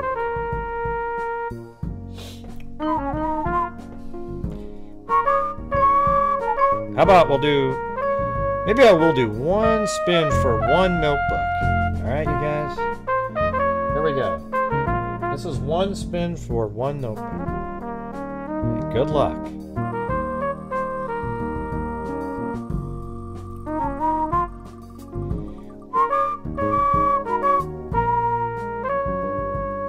Look at that Nicole one. The old Nicole Wilson from a long time ago. Just won a notebook. All right, everybody. Thank you very much for being here. Really appreciate it. Thanks for all the support for the channel. And we'll see you guys tomorrow. I think we're going to start over again, do the whole probable cause again, but I'm also going to put out the video in the morning. And then on the next day, I probably have I have this cold case I wanted to do again. So we'll work that into the mix. All right. So thank you for being here, and we'll see you guys tomorrow. And yeah, I hope you guys enjoy the channel. I try to make it funny at times, not related to the case, but just off to the side. And we just keep on trucking along. By the time the night's over, everybody knows everything. All right. Love you too. Love you too. All right. See you guys later. And as I always say, everybody, until next time, be safe out there. And a 1, and a 2, and a 3, and a 4, and a 5, and a 6, and a 7, and an 8, and a 9, and a 10, and 11, and a 12.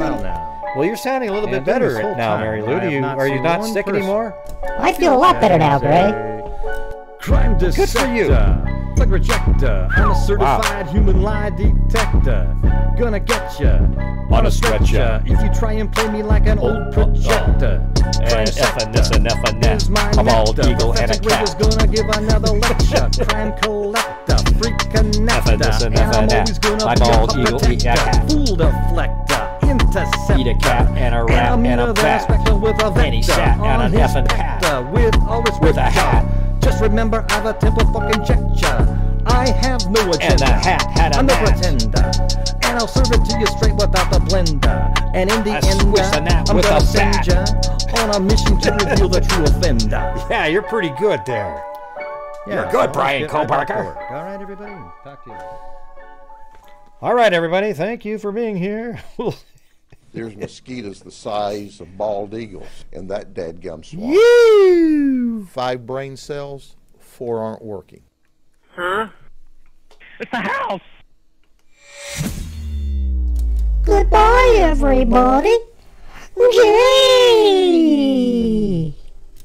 That was pretty good, Mary Lou, but sort of a little off. Goodbye, everybody. Yay!